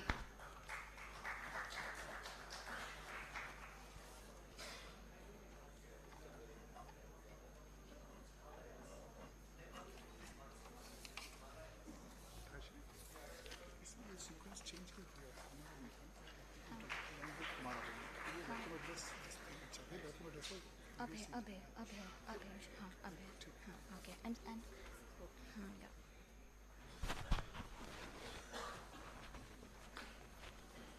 yeah. Moving ahead with our schedule, we have our very own Delhi University Vice Chancellor's words of wisdom let me take a moment to introduce a brief profile of him. Professor 𝐀𝐝𝐥𝐵 completed his M.Tech. Electronics and Communication Engineering was his forte, and PhD he did in Computer Engineering, taking degrees from National Institute of Technology, Kurukshetra, Haryana. His achievements: listed as the third best among the most productive Indian authors for participating in software engineering research, reported in Indian Computer Science Research Output. Okay. Big people do not need larger introductions.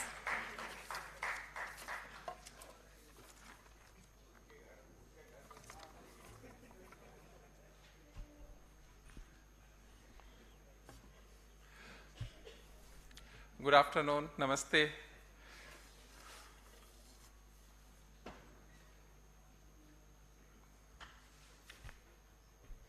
Mr. Sanjeev Bhikchandani, founder and executive vice president, Naukri.com. Ruchi Kalra, founder of 𝐀𝐚𝐿𝐻𝐿. Mr. Yogesh Adle, co-founder of IN. I don't have the full name. Then Kushabra Srivastav, Mr. Abhishek Sinha, Anubhav Dubey, Anurag Asthi, Mr. Ganesh Raju, Mr. Bala Subramanyam, Tenzin Thorade, Mr. Bharat Bhushan, Balram Paniji, Shri Prakash ji, Payal Magoji, and other respected dignitaries on the dais, and my dear friends, college principals, professors, faculty members, and my dear students. Good afternoon again. Today, we are here for a very, very important and important function in the life of University of Delhi, launch of career development centers. And this launch of career development centers in association with Samarth Bharat. And Samarth Bharat is an initiative of Bhavurav Devras Sevanyas. So this is a beginning for the introduction of different type of skill in the higher education system. And in the centenary year where Delhi University is celebrating its 100 years and India has completed 75 years of its independence. Congratulations to all of you.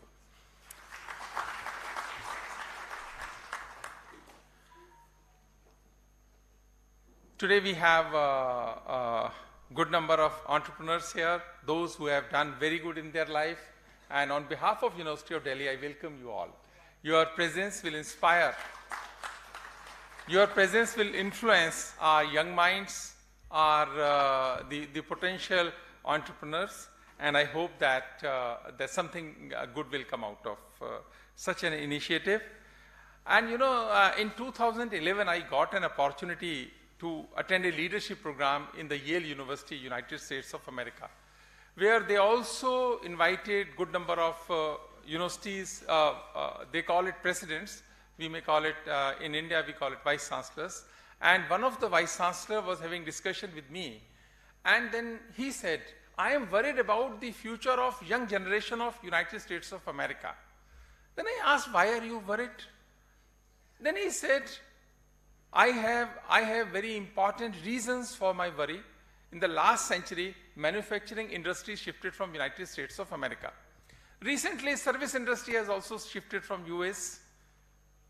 And now, if we have to create jobs for our country, jobs for our young minds, then only 3 words can save us. These words are originality, creativity, and imagination. If our higher education system would not work around these words, then it will not lead to innovations, and it will also further not lead to entrepreneurship. So these 5 words are the crux of the higher education system, and if America has to be a leader in the world economy, these 5 words can save us. So I was thinking these words are important, equally important for us, because we are also, our manufacturing industry is also facing problem. Our service industry is also very porous, fragile. It means what? We have to imbibe these words in our education system. That is what is expected from all of us, and this is a step in that direction. And these career development centers, which will be established in the first phase, 20 colleges of University of Delhi, which will play a very important role in creating the culture and opportunities for in the system of University of Delhi. And in the undergraduate curriculum framework also, we have made provisions for skills. We have made provisions for internship, apprenticeship, projects, and entrepreneurship.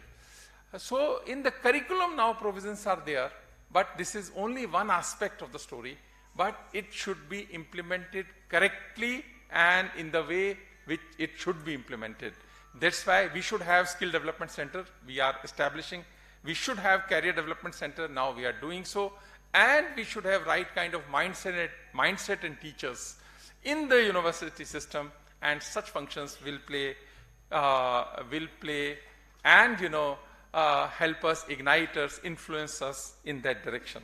And University of Delhi has also established a Section 8 company, 𝐁𝐚𝐿 Foundation, for establishment of business incubators in the different colleges and university. And this this company of University of Delhi will work very hard. It has already started working to create the right kind of ecosystem of entrepreneurship in University of Delhi. Right now, when I was looking the data, which is very important, that in the Indian economy right now, service sector is contributing 53.29%, and this sector is giving employment to 32% persons. 53% contribution, employment is only 32%. Industry sector, GDP contribution is 25.9%, but when it comes to employment, its contribution is 25%. Agriculture and allied sector contributing 20%, and when it comes to giving jobs or work to the people, it is 42.6%. We may say that the agriculture sector, good number of people are working in that sector. But that is not the sign of prosperity for any country. In all poor countries, more than 40% people are working in the agriculture and allied sector. That's why now Government of India is also taking initiatives to emphasize on machining and improvement in the agriculture sector, so that right kind of yield can come out. And as we all know, India is a lower middle income country right now, and our per capita income is only $1,50,000 per year, which is around $2,100. And high income, which we call it developed country, income should be $13,000 per year, per capita income. It means what? 6 times, we have to go 6 times to become a developed nation. And Prime Minister has set a goal for us in 2047, India will be a developed nation. It means what? Our economy size as well as everything should be 6 times. Then and only then we will be able to achieve. And this requires a growth rate of 8.9% precisely.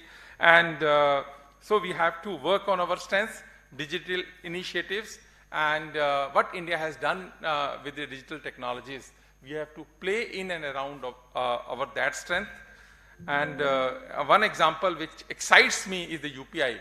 What we have done it, no country in the world has done it, but we could do it. And thanks to the Government of India for launch this UPI initiative. We have good number of unicorns now. So we are in the right direction and on right path. Good number of startups are there. Now we have startup leaders here. And so we have to invest in the bright young minds of India. And this will happen only in the universities. That's why our responsibility is very bigger. Teachers should play the critical role in creating the right kind of culture. And then comes the last is the leadership.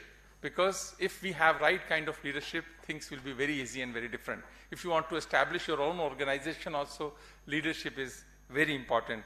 Jack Welch rightly said, before you are a leader, very good statement, very inspiring. Before you are a leader, success is about growing yourself. Before becoming a leader, success is about growing yourself. When you become a leader, success is about growing others. So it means what? Those who want to start their own business, think about others, start the business for helping others, and then success will be very, very easy.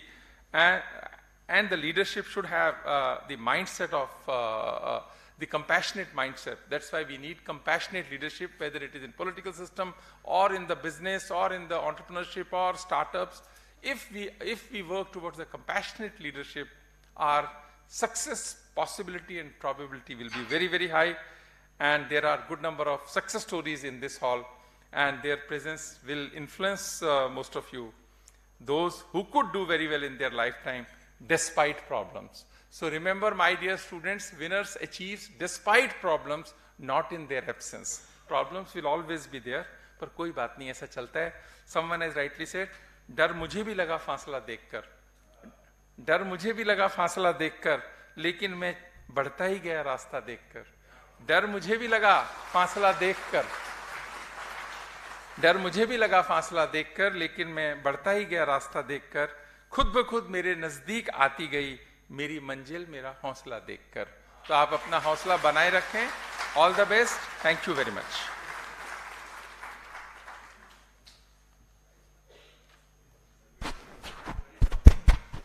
Thank you so much, sir, for such a powerful welcome address. I now request Shri Bharat Bhushan ji, Chief Visionary and Patron, Samarth Bharat, and MD, Bharat Prakashan. Sir will speak about the Samarth Bharat and Career Development Center initiatives. Sir, please.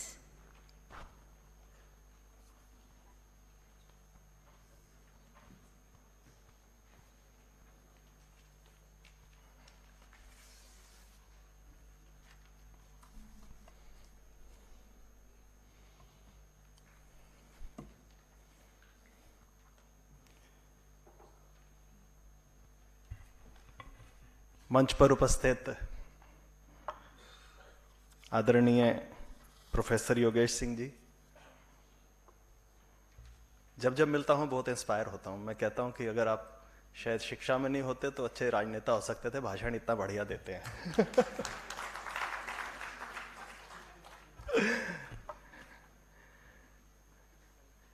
एक एक नाम इतना भारी है कि शायद सुनने के लिए लाखों लोग लालायित रहते हैं, और हमारा सौभाग्य है इतने बड़े लोग आज एक ही मंच पर विद्यमान है.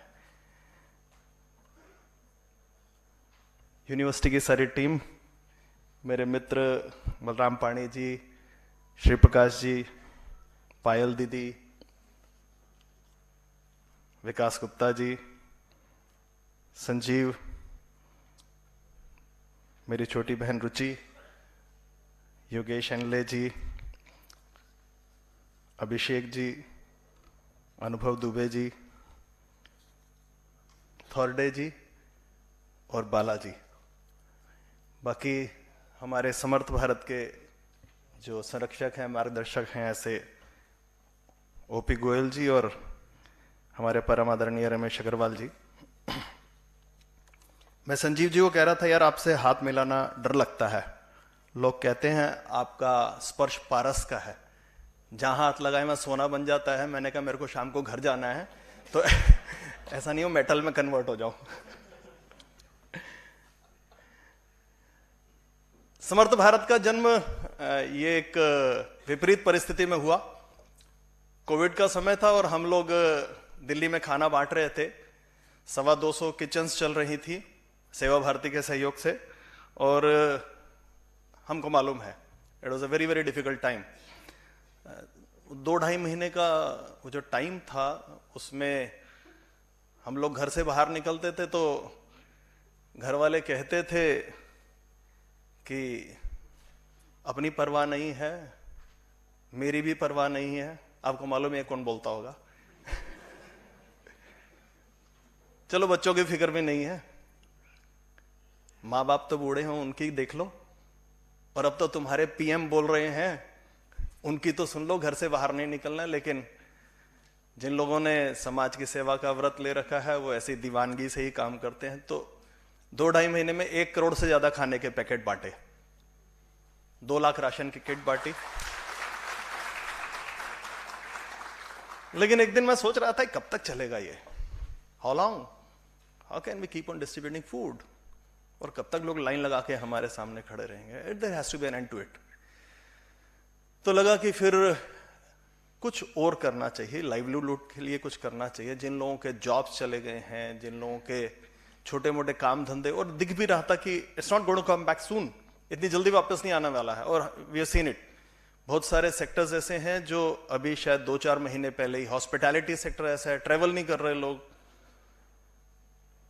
होटल्स बंद हैं, ऐसा लगता है 5 स्टार होटल यानी बड़ा आदमी वहां जाता होगा, लेकिन वहां पे छोटे काम करने वाले लोग भी रहते हैं। तो हमको लगा कि इसके लिए कुछ करना चाहिए, तो उसमें से समर्थ भारत का जन्म हुआ, और ऐसे सब लोगों के लिए हमने ब्लू कॉलर स्किल्स का एक स्किल डेवलपमेंट का काम किया। कोई बहुत साधन नहीं थे, बहुत ज्यादा पैसा मांग मांग के हम थक भी चुके थे, कोविड में बहुत लोगों से पैसा ले लिया था राशन बांटने के लिए, तो अब कहाँ जाएं, तो केवल संकल्प था, और उस संकल्प का परिणाम है कि आज दिल्ली में 19 सेंटर चल रहे हैं, और इन सब सेंटर्स के अंदर पिछले 1.5 साल के अंदर लगभग 1,500 लोग ऐसे हैं, मैं उनके चेहरे जानता हूं कि ये लड़की है, इसका नाम किरण है, इसके घर में माँ बीमार, पिता की डेथ हो चुकी है, छोटे बहन भाई हैं, 2,000 रुपए कहीं घर में खाना बना के कमाती है। आज वो समर्थ भारत के स्किल डेवलपमेंट सेंटर में काम सीखने के बाद में 20,000 रुपए पर मंथ कमा रही है। They are real life stories. वो बच्चे मेरी आंखों के सामने आते हैं। हमने जो काम किया है उसमें लगभग, वो छोटा काम है, 1,500-2 हजार लोगों को स्किल डेवलपमेंट दी होगी हमने, बट मेरे को लगता है कि हमारे जीवन की सार्थकता इसमें भी है कि हम एक व्यक्ति का जीवन भी बदल पाए। तो आज वो बच्चे अपने पांव पे खड़े हैं, उनमें से अधिकांश ऐसे हैं जो 15,000 से 50,000 रुपए महीना कमा रहे हैं, उनको किसी के आगे हाथ नहीं फैलाना पड़ता है। ये तो थोड़ी सी समर्थ भारत की कहानी, वो कहानी लंबी है, वो एक एक जीवन है, लेकिन मैंने संक्षेप में बताया क्योंकि मेरे को मालूम है यहाँ सब लोग जिन लोगों को सुनने आए हैं उनको सुनने में उनको ज्यादा इंटरेस्ट है, लेकिन मैं केवल कहां से ये कॉन्सेप्ट आया। लेकिन जिस काम की आज हम शुरुआत कर रहे हैं वो थोड़ा अलग है। 6 महीने पहले प्रोफेसर योगेश सिंह जी से मिलना हुआ तो मैंने कहा कि बात तो चल रही है कि आत्मनिर्भर भारत के लिए नौकरी मांगने वाले नहीं, नौकरी देने वाले चाहिए, लेकिन हमारे सबके घरों में हम भी और हमारे माँ बाप भी बचपन से एक ही बात कहते आए, सुनते आए हम लोग, बेटा पढ़ाई कर ले नहीं तो नौकरी नहीं मिलेगी। The mission of the life is to get a good job, और नौकरी नहीं मिलेगी तो शादी कैसे होगी? This is life mission. बचपन से यही सुना, पढ़ाई कर नौकरी कर। तो अगर आत्मनिर्भर बनाना है, इस देश को एंटरप्रेन्योरशिप वाला देश बनाना है, तो सबसे पहले तो माइंडसेट चेंज करना पड़ेगा। हमारे प्रत्येक के घर में हमको कहना बंद करना पड़ेगा कि पढ़ाई कर नौकरी कर। This has to start from me, this has to start from all of us. लेकिन एक इकोसिस्टम भी बनाना पड़ेगा। हमारी यूनिवर्सिटीज, हमारे एजुकेशनल इंस्टीट्यूशंस, जो हायर एजुकेशन के सेंटर्स हैं, they are doing fantastic job, पर इसके साथ साथ बच्चों के मन में यह भाव पैदा करना होगा कि बेटा पढ़ने के बाद में you have to do your startup, अपना काम करना पड़ेगा। तो ये एक विचार लेकर के इकोसिस्टम हमको शुरू करना है। ऐसा प्रोफेसर योगेश सिंह जी से मेरी बात हुई तो he is a great visionary and a great leader. उन्होंने कहा जरूर करना चाहिए, let's start it, let's do it.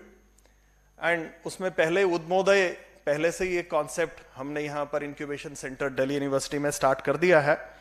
तो then we thought over it, बात हुई हमारी, तो उसमें से ये आइडिया निकला कि हमको सब कॉलेजेस के अंदर एक कैरियर डेवलपमेंट सेंटर बनाने चाहिए और उसमें कुछ काम करने चाहिए। First and foremost important is mentorship programme. तो ऐसे लोग जो हमारे सामने जीते जागते उदाहरण हैं, ऐसे लोग वो अपने बच्चों से आके मिलें।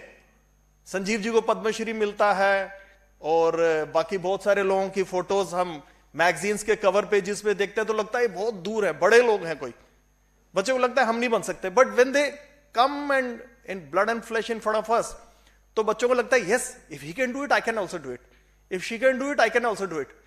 ये भाव निर्माण करने के लिए एक मेंटरशिप प्रोग्राम स्टूडेंट्स के ग्रुप्स के साथ में मेंटर्स जो सामने बैठे हैं उनका रेगुलर इंटरेक्शन, और आप में से जो समय देंगे उनके साथ ऑफलाइन नहीं तो ऑनलाइन इंटरेक्शन। फिर कुछ लोग जो बिजनेस, इसमें दो मॉडल्स हमने सोचे हैं, एक है एंटरप्रेन्योरशिप डेवलपमेंट प्रोग्राम और एक है स्टार्टअप इकोसिस्टम या डेवलपमेंट प्रोग्राम। तो जो कोई बिजनेस करना चाहते हैं, धंधा करना चाहते हैं, they should have an idea what product to start, तो उनके लिए EDP programme, entrepreneurship development programme, उसकी ट्रेनिंग। फॉर्चुनेटली अभी हम देखेंगे फिकी के जो डीजी हैं अरुण चावला जी, उन्होंने मैसेज भी भेजा है, he was to come but he has got stuck up somewhere. तो उनके साथ कोलैबोरेट हमने किया है। वो कह रहे हैं कि जो भी बच्चे इंडस्ट्री के साथ इंटरेक्शन करना चाहते हैं, इंडस्ट्री विजिट करना चाहते हैं, वो हम उसके लिए पूरा आपके साथ सहयोग करेंगे, and they are going to enter MOU with Delhi university. और इसके बाद में एक बच्चे को रहता है कि मेरी कोई प्रोजेक्ट रिपोर्ट बना दे, कोई बैंक वाला मेरे को मिल जाए जहां से मैं कुछ फाइनेंस ले सकूं, तो इसके लिए हैंड होल्डिंग, तो project report making guidance, chartered accountants को बुलाकर या ऐसे प्रोफेशनल्स को बुलाकर, फिर बैंकर्स के साथ इंटरेक्शन, फिर बाकी और जो स्किल्स उनको चाहिए वो उनको देना। फिर एक है स्टार्टअप इकोसिस्टम, तो उसमें कुछ बच्चों को अभी वाइस चांसलर सर बता रहे थे कि बहुत सारे स्किल्स हम लोग यहाँ पर दे रहे हैं, तो उसमें एनएसडीसी के बहुत सारे स्किल्स हैं, वो हमारा ऑलरेडी उनके साथ कोलैबोरेशन है for the 19 centres that we are running. वो फिर इंक्यूबेशन सेंटर हमारा ऑलरेडी है, बच्चों को गाइड करना, that should come and register with incubation centre. फिर एक बड़ा चैलेंज रहता है हाउ टू गेट फंड्स, तो आप में से बहुत सारे ऐसे हैं जो ऑलरेडी अपने बड़े फंड्स चला रहे हैं। मैं संजीव जी से मजाक कर रहा था कि आप वही पारस वाली की, मेरे को लगता है हिंदुस्तान के टॉप मोस्ट जितनी स्टार्टअप कंपनीज हैं उसमें से मैक्सिमम के अंदर संजीव जी ने भी सपोर्ट किया है, फंड लगाया है। तो आप हैं, योगेश जी हैं, वेटरन्स हैं इंडस्ट्री के, ऐसे बहुत सारे लोग हैं जो खुद भी वीसीज हैं, but there is an ecosystem also VC funding का, उसके साथ लोगों को मिलवाना, एंजल इन्वेस्टर फंडिंग, जो लोग बच्चे हैं मेरे को लगता है they must be able to connect with what I am telling.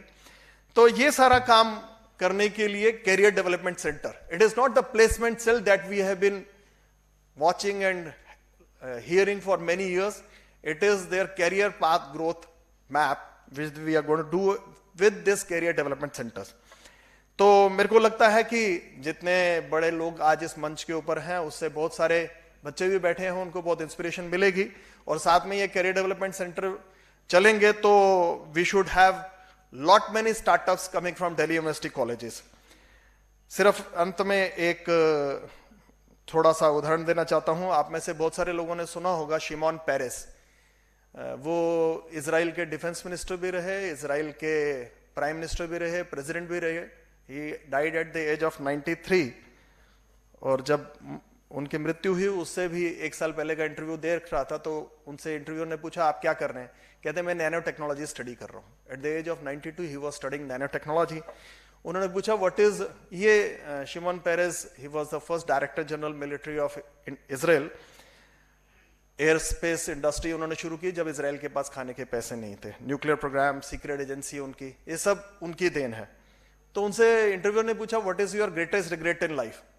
इतने बड़े बड़े काम करने वाला व्यक्ति बोलता है माई ग्रेटेस्ट रिग्रेट इज कि I should have thought even bigger, इससे भी बड़ा मेरे को सोचना चाहिए था। तो जैसा हमने सुना है आकाश में छेद हो सकता है, एक पत्थर तो हिम्मत से उछालो यारो। तो इसलिए उन्होंने ये भी कहा to think small is a crime, छोटा मत सोचिए। मैं आज के जो यंगस्टर्स हैं यहां बैठे हैं बहुत सारे बच्चे, उनको कहना चाहता हूं think big. They are sitting here because they have all thought big in life, छोटा नहीं सोचा है। और उन्होंने एक दो बातें और कही, वो यहां मंच पे हैं वो सब लोग, they are embodiment of all these qualities. उन्होंने कहा कि ego is your biggest enemy. मैंने जितने लोगों, मेरा प्रत्यक्ष अधिकांश से पहली बार मिलना हुआ है, लेकिन they were just a phone call away, किसी ने एक बार भी मना नहीं किया। तो इसलिए कितने हम्बल हैं ये लोग। And to serve others is the biggest virtue, ये मैं शिमोन पेरेस के शब्द बता रहा हूं। And all these greatest people sitting in front of us are embodiment of these qualities. ये शिमोन पेरेस ने नहीं बोला, ये मैं बोल रहा हूं। तो मेरे को लगता है कि आज के कार्यक्रम से हम दिल्ली विश्वविद्यालय के इतिहास में एक नए अध्याय की शुरुआत कर रहे हैं। मेरे को उम्मीद है कि निश्चित रूप से हम इसमें बहुत तेजी से आगे बढ़ेंगे। धन्यवाद।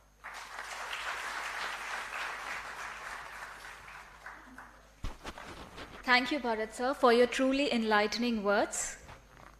Now, here comes the moment, signing ceremony to be led by our very own VC sir of Delhi University and 20 principal of colleges and Shri Rahul Singh Ji, General Secretary, Bhav Rao Deora Seva Nyas.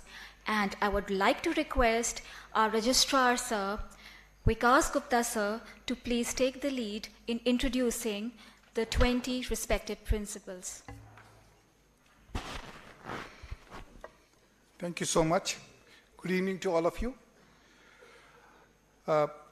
This is just a beginning. In collaboration with Samarth Bharat, in the first stage, we decided to have a collaboration and an MOU with 20 colleges. I would request the principals to kindly join. Professor Manoj Sinha, Aryabhatta College. Professor 𝐁𝐚𝐭𝐜𝐡 Jha, Atmaram Sanatana Dharma College. Professor Saloni Gupta, Bharati College. Professor Savita Roy, Daulatram College. Professor 𝐁𝐚𝐭𝐜𝐡 Jain, Deen Dayal Upadhyay College. Professor Rajiv Chopra, Delhi College of Arts and Commerce. Professor Rajiv Agarwal, Deshbandhu College. Professor V.K. Paliwal, Dayal Singh College. Professor Pawan Sharma, Dayal Singh College Evening. Professor Rama Sharma, Hansraj College. Professor Dinesh Khattar, Kirodimal College. Professor Pratyush Vatsala, Lakshmibai College. Professor Sanjeev Tiwari, Maharaja Agrasen College.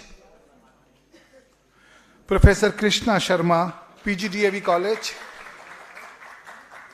Professor Ravindra Gupta, PGDAV College Evening.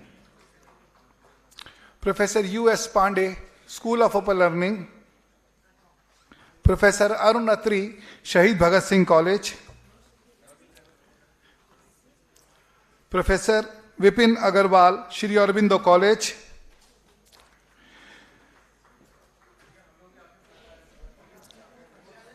Professor Jaswinder Singh, Shri Guru Tegh Bahadur Khalsa College. And Professor Narendra Singh, Zakir Hussain Delhi College. I also request Professor Bayal Mango to kindly join the MOU signing. Thank you so much.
Thank you so much.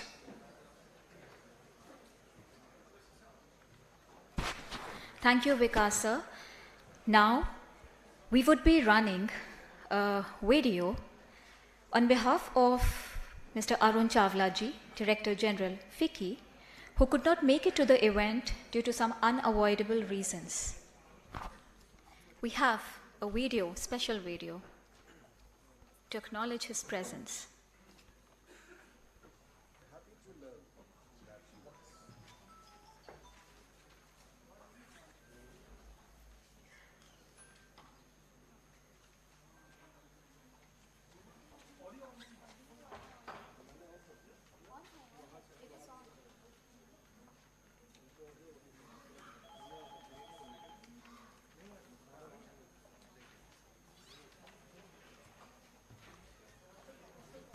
I apologize for the technical glitches. Just maybe one moment. Please have patience. To learn that University of Delhi, which incidentally happens to be my alma mater, is observing its centenary year. I further feel privileged for being invited to speak at the launch of the Career Development Center at the university. Establishing a coherent and holistic career guidance system which creates a culture of lifelong learning has clear implications on the competencies, qualifications, and continuous professional development.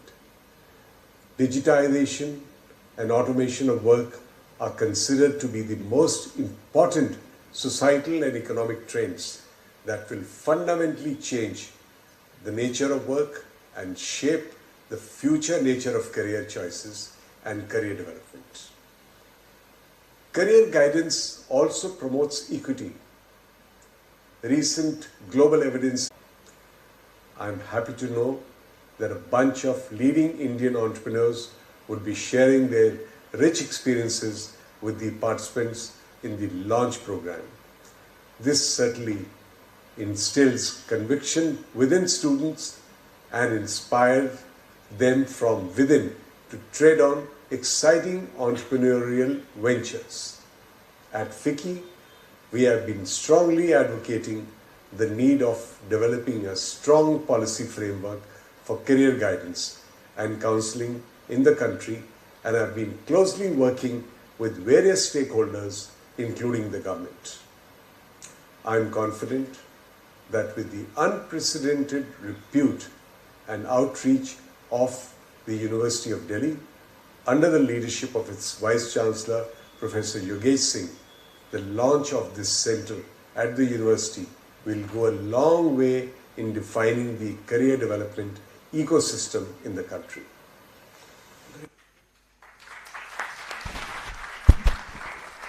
Some great insight coming. I now will introduce Mr. Sanjeev Bheekchandani, founder and executive VC, Naukri.com. Started in 1997 and today evaluated $8 billion, Naukri.com starting off from a servant quarter above a garage, and with seed capital of 2,000 rupees, the company grew and attracted investment from leading venture capitalists. It was the first internet company to list on Indian stock exchanges. Today, InfoEdge employs over 4,500 people.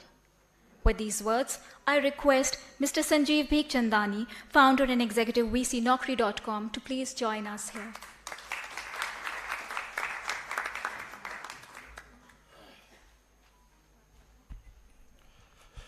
Thank you.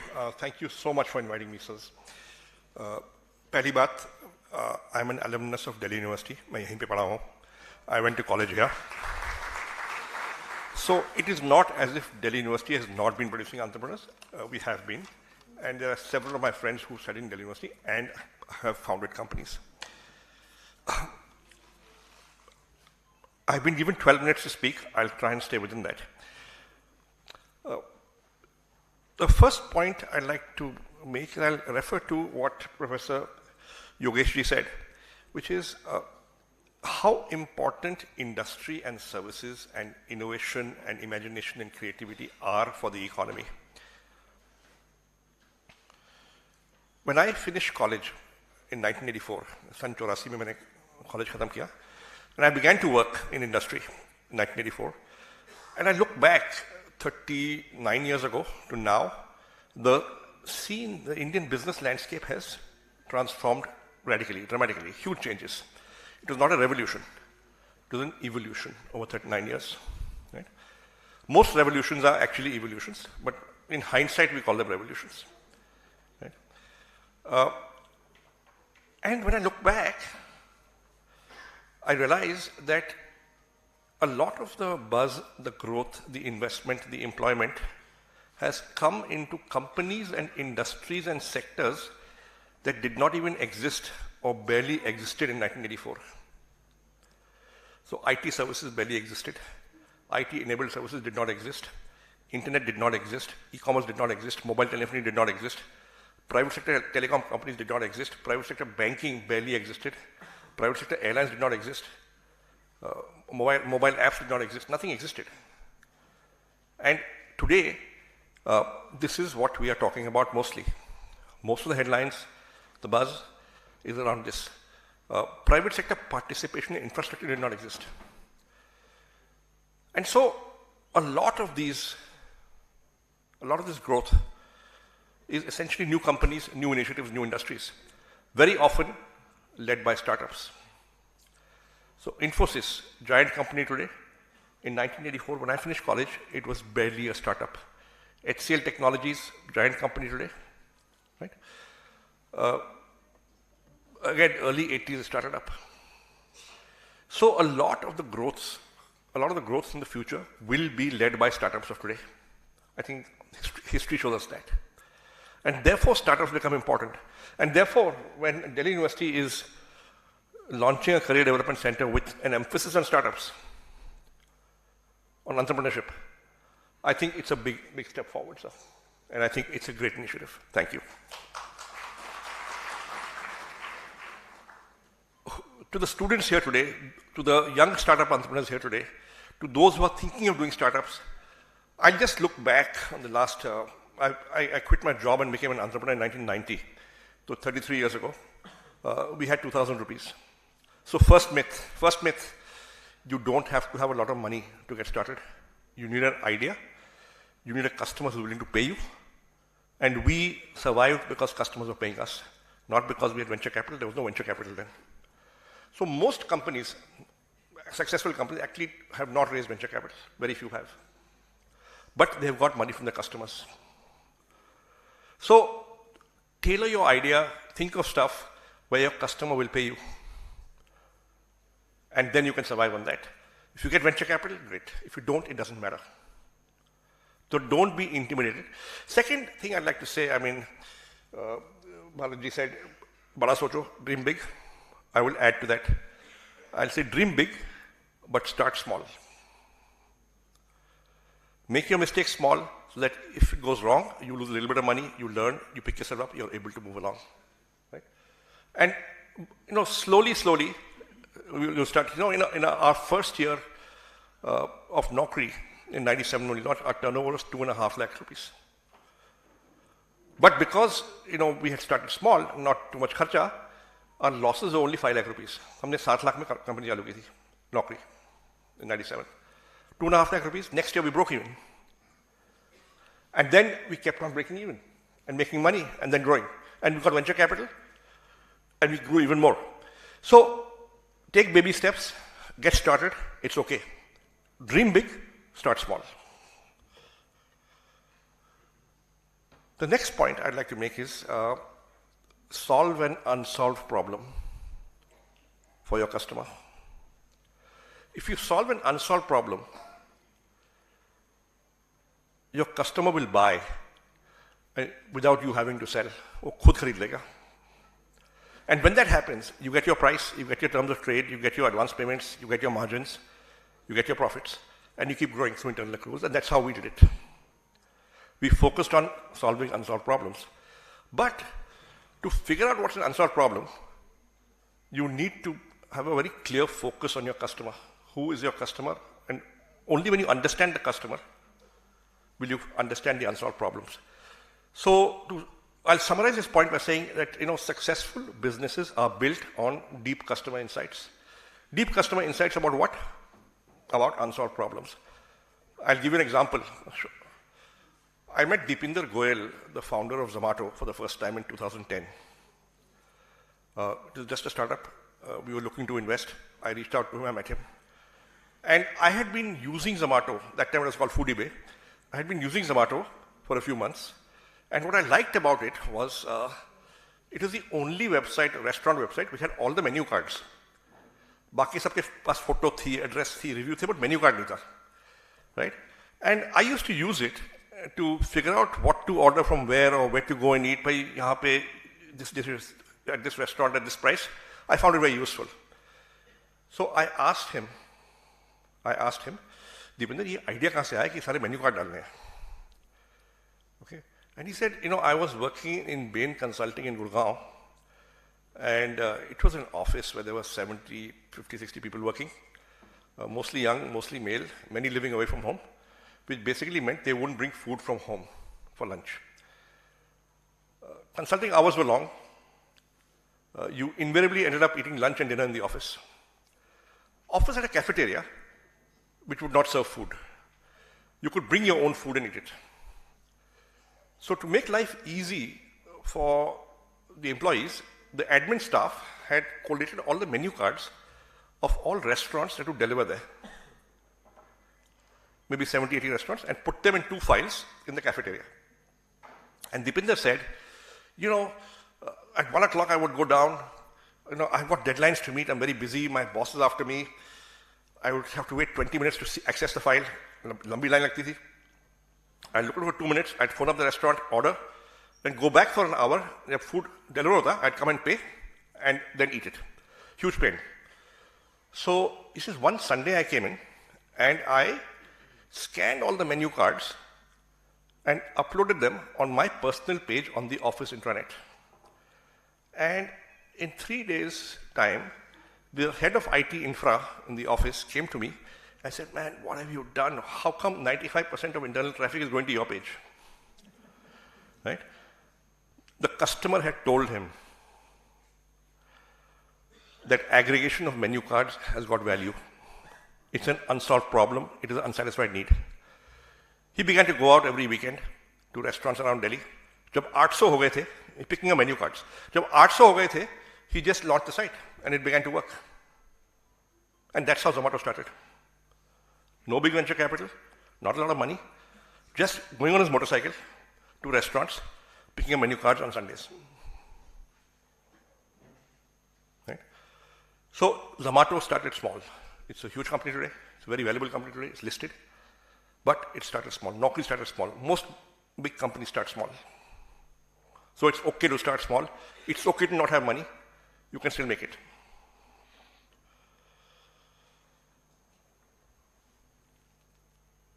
The last point I want to make is most companies take 10 to 15 years to succeed. And there's a certain period of struggle in the beginning, right? Where you have to somehow survive. There'll be times when you can't, I remember there used to be sometimes at the end of the month, on the 28th, there'd be no money in the bank, and humko 31 ko tankha deni padti thi, and I would wonder where the money is going to come from. But aa jata tha. But we never defaulted on salary, but life was tense. There would be struggle. In the first 10 years, before we raised venture capital, for roughly about 6 years, I could not take a salary. I used to come and teach at various business schools in and around Delhi on weekends as visiting faculty, just to earn a little bit of pocket money because the company could not pay me a salary, and I had to survive. So you'll bootstrap, you'll get by, you live by your wits, and it'll be all right. I would say you must consider, at least think about it, of doing a startup if you're interested, and don't be intimidated by the large successful companies you see. All of them started small, and they started with no money. Yeah? Thank you. Thank you.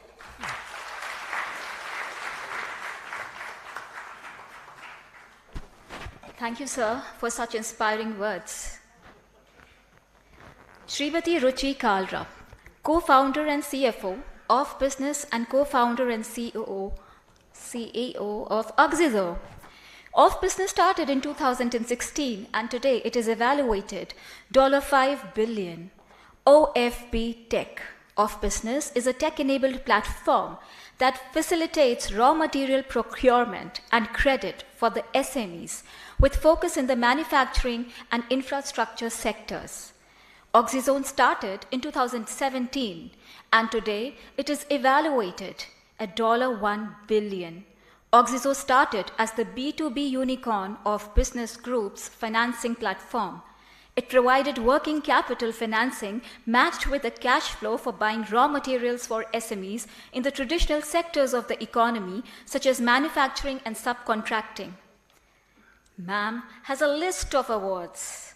Off Business and 𝐁𝐚 received Emerging Startup and Off Business Emerging Startups, Top B2B E-Commerce Startups, Financial Services Company of the Year by VC Circle, and it will be great if... Thank you, and thank you for being with us in spite of being unwell. Thank you so much. Really inspiring words just before me. One word stuck in the initial, actually when ma'am was introducing everybody, said apna kaam, and I think that's the theme today. But before we go to apna kaam, something came in my mind, and this is one of the principals of the school who actually said it once. पढ़ाई करो तो अपने लिए करो. I think अपना काम अगर आपने करना है तो उससे पहले होता है अपना समझ के काम. जो भी आप काम कर रहे हो उसको अपना समझ के करो, और उससे पहला स्टेप है जो आज स्टूडेंट्स हैं और प्रोफेसर्स हैं यहाँ पे, कि पढ़ाई करो तो अपने लिए करो. क्योंकि वहाँ से अगर आप शुरू करेंगे कि अपने लिए पढ़ाई की, फिर उसके बाद जो भी काम किया अपना समझ के उस काम को किया, तो शायद आप तैयार हैं अपना काम करने के लिए. तो वो वर्ड अपना मेरे जहन में रहा, तो इसलिए मेरा मन किया कि इधर से ही शुरुआत की जाए आज की. हमारे लिए ऑफ बिजनेस आज उन्होंने इंट्रोड्यूस किया कि ठीक है फंडिंग उठाई है, लेकिन 7 साल पहले when we used to go meet investors, तो लोग कहते थे आइडिया क्या है.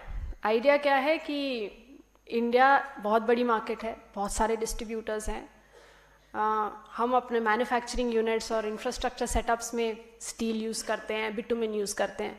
इन्वेस्टर्स को समझ ही नहीं आया. शायद उनको पिज़्ज़ा समझ आता था कि घर पे डिलीवर हो जाता है, बट ये सरिया क्या होता है, राइट. बट उन्होंने कहा अच्छा बताइए यूएस में ऐसी कौन सी कंपनी है जो ऐसा काम करती है. मैंने कहा हमारे पास कोई नाम नहीं है, क्योंकि ये इंडिया के लिए है, इंडिया के लिए है, and we are confident what we are saying works for the Indian market, even if it does not have a parallel in the US, it's okay. So I think आप कुछ भी करना चाहते हैं उसके लिए सबसे पहले इंपॉर्टेंट है कि आपका कन्विक्शन होना चाहिए. जिस मार्केट में आप जा रहे हैं, जो भी आप करना चाहते हैं, that is large enough and it is not a copy of someone.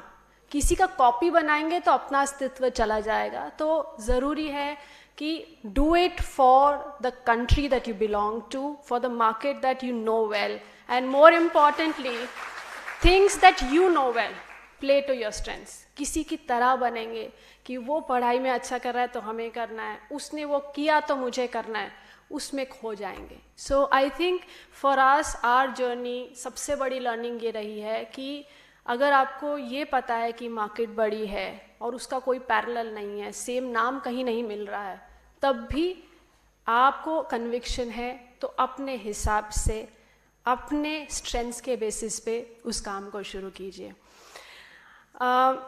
ये सिर्फ काम शुरू करने की बात नहीं है, बिकॉज बहुत सारे टॉपिक्स ऐसे थे कि अब जिस तरह से colleges, education and job opportunities are there, it is also not just starting your own business but also working within startups, right? तो startup ecosystem में या फिर एक established company के अंदर क्या differences हैं? I think हमारा education system जैसे बढ़ रहा है, it's important for students to understand, and I'll just leave a few thoughts there as well. Off business से पहले मैंने McKinsey में भी काम किया 9 साल, इधर काम करते हुए 7 साल हो गए हैं. तो अगर मुझे कोई डिफरेंस देखना है तो वो 3 एस्पेक्ट्स में होता है. किसी भी जगह पे आपने ज्वाइन किया एज योर फर्स्ट एम्प्लॉयमेंट या सेकेंड, पहली चीज़ ये होती है कि काम क्या है. आपने एक एस्टैब्लिश कंपनी में किया, आपके पास एक अच्छा सा फोल्डर होगा कि ये आपकी जॉब डिस्क्रिप्शन है, आपको ये करना है, इतने बजे आना है, इतने बजे जाना है, और आपसे एक्सपेक्टेशन है, ये KPI है, आपने ये कर लिया तो आपकी रेटिंग इतनी होगी. जब आप स्टार्टअप ज्वाइन करते हैं या एक नई कंपनी ज्वाइन करते हैं, स्टार्टअप बहुत फैंसी वर्ड है, बट आप कहीं पे भी छोटा बड़ा, जैसे भावे ने भी बताया कि समर्थ भारत उन्होंने जब शुरू किया, राइट, सबको खाना पहुंचाना था, वही एक ऑब्जेक्टिव था। कोई SOP नहीं लिखा हुआ था, कोई गाड़ी चलाते हुए कोई गूगल मैप नहीं होता यहाँ पे स्टार्टअप में, राइट, कि आपको यहाँ से वहाँ पहुँचना है, कैसे पहुँच सकते हैं, आपको वो गूगल मैप खुद बनाना पड़ता है। तो I think what you should expect in the work culture in a startup is the fact कि सब कुछ डिफाइंड नहीं होता, बट साथ में आपसे क्या एक्सपेक्टेड है कि अगर वो चीज़ डिफाइंड नहीं है तो आपको वो डिफाइन करनी है। क्योंकि हम सब लोग जब एक नई जगह पे जाते हैं कहते हैं मज़ा नहीं आ रहा यार, कुछ पता ही नहीं क्या करना है। क्यों नहीं खुद खड़े होके बोले कि नहीं समझ आ रहा है तो हम इसको बनाएंगे। सो आई थिंक पहला जो एक माइंडसेट डिफरेंस चाहिए for all the new generation people who will be going and getting employed in a startup is everything is not defined. So that's what you should expect. Things are not defined, things are, but there is a lot of energy, right? But what is expected out of you is the fact कि आप उस चीज़ को बनाने में, उसके बाद अपना काम समझ के उसको बनाने में एकदम कंट्रीब्यूट करें. कल्चर जैसे मैंने कहा कि बहुत एनर्जी रहती है, बट ये नहीं यार, ये इससे लड़ रहा है, इनको तो समझ ही नहीं है, ये तो इसको एक्सपीरियंस है, इसको एक्सपीरियंस नहीं है. वो आपको काफ़ी डिफरेंसेस देखेंगे. लेकिन क्या आप जाके बोल सकते हैं कि देखिए मैं चाहता हूँ कि ये कंपनी ऐसी हो फ्यूचर में. So you define the culture. So again the mind set is different in working for a startup और actually building a startup. Is do I take the ownership and say that this is what I want this company to look like. जैसे बोलते हैं ना, don't ask what the country can do for you, ask what you can do for the country. It's the same thing. Don't ask कि okay ये सब it's all spread out, why is it not organized? You have to say, okay, how do we get it organized so that the next 10 people who are going to join have a much better experience? Or if we have to achieve this, how do we do it? So that mindset is very important. Last में काफ़ी लोग पूछते हैं जब join करते हैं हमसे कि हमारा ग्रोथ पाथ क्या रहेगा. तो एक सिंपल एग्जाम्पल रहता है कि जैसे अगर आपने मटका देखा है, आप देखते हैं लोग पेंट कर रहे होते हैं, उसे वेरी क्लियर होता है ये डिज़ाइन है, ये पेंट करना है, राइट, वेरी स्ट्रक्चर्ड. एक दूसरा होता है मटका बनाना. आपने 100 लोगों को बिठा दिया, उनको पता नहीं है कैसे बनाना, बट वो कोशिश कर रहे हैं कि कैसे मटका बनाया जाए. उनमें से क्या 3-4 लोग अच्छा बना लेते हैं, तो सडनली जो लीडर होता है वो क्या कहता है, भाई तेरे से बन गया ना, तू ऊपर आ जा, बाकी सबको सिखा दे. That is what growth in a startup is, that everybody is equal, and as soon as you are doing it well, you put in your heart into it, you get elevated. In our organization, most people, in fact many from the different DU colleges joined, and आप believe नहीं करेंगे, within 3 years, 4 years, even in 2 years, they are actually leading verticals. मतलब within 3 to 4 years someone is leading raising capital for the company. Within 3 to 4 years someone is leading seal as a vertical. कैसे? Because between everybody they took that step forward to say कि भाई I am going to do this, I am going to do this better. So उस startup में age is not defining what your level can be. So the growth can be exponential. And when do you decide that okay, I am not just a part of the startup, I want to have my own startup? I'll actually go back to some of the themes that everybody said. is जब आपका केंद्र आपसे हटकर दूसरों पे चला जाता है, तब आप रेडी होते हो स्टार्टअप करने के लिए. अगर मैं अपने प्रीवियस एम्प्लॉयमेंट में जाऊँ, मुझे बहुत रहता था मैकिन्जी में, मैंने इस प्रोजेक्ट पे कैसे किया, मेरी रेटिंग क्या होने वाली है, how am I going to perform. It's like always, because in exams it's always about maths में मार्क्स कितना है, इंग्लिश में कैसे मार्क्स है. It's always the centre is you. आज की डेट में अगर कोई मुझसे पूछे पिछले 7 साल में what is your biggest achievement, it suddenly becomes okay we created 100 leaders, right, और I am so proud of this team which has actually gone there. So जब आपका केंद्र अपने से हट के दूसरे पे होना शुरू हो जाता है, then you are actually ready for entrepreneurship. And if it's not there, if your thing is just about yourself, मैं, तो आप अब अभी ready नहीं हैं, is a way. And these were some of my learnings, and I just close by saying that when you dream of something, it just feels very impossible. You try to dream of it again, it becomes a little improbable. But when you actually summon the will and you say you want to get there, it suddenly seems inevitable. So all the best to everybody who's here. For all the students that you are actually under your mentorship, and all the best to everybody who actually wants to start up or actually be a part of the startup ecosystem. Welcome. Thank you.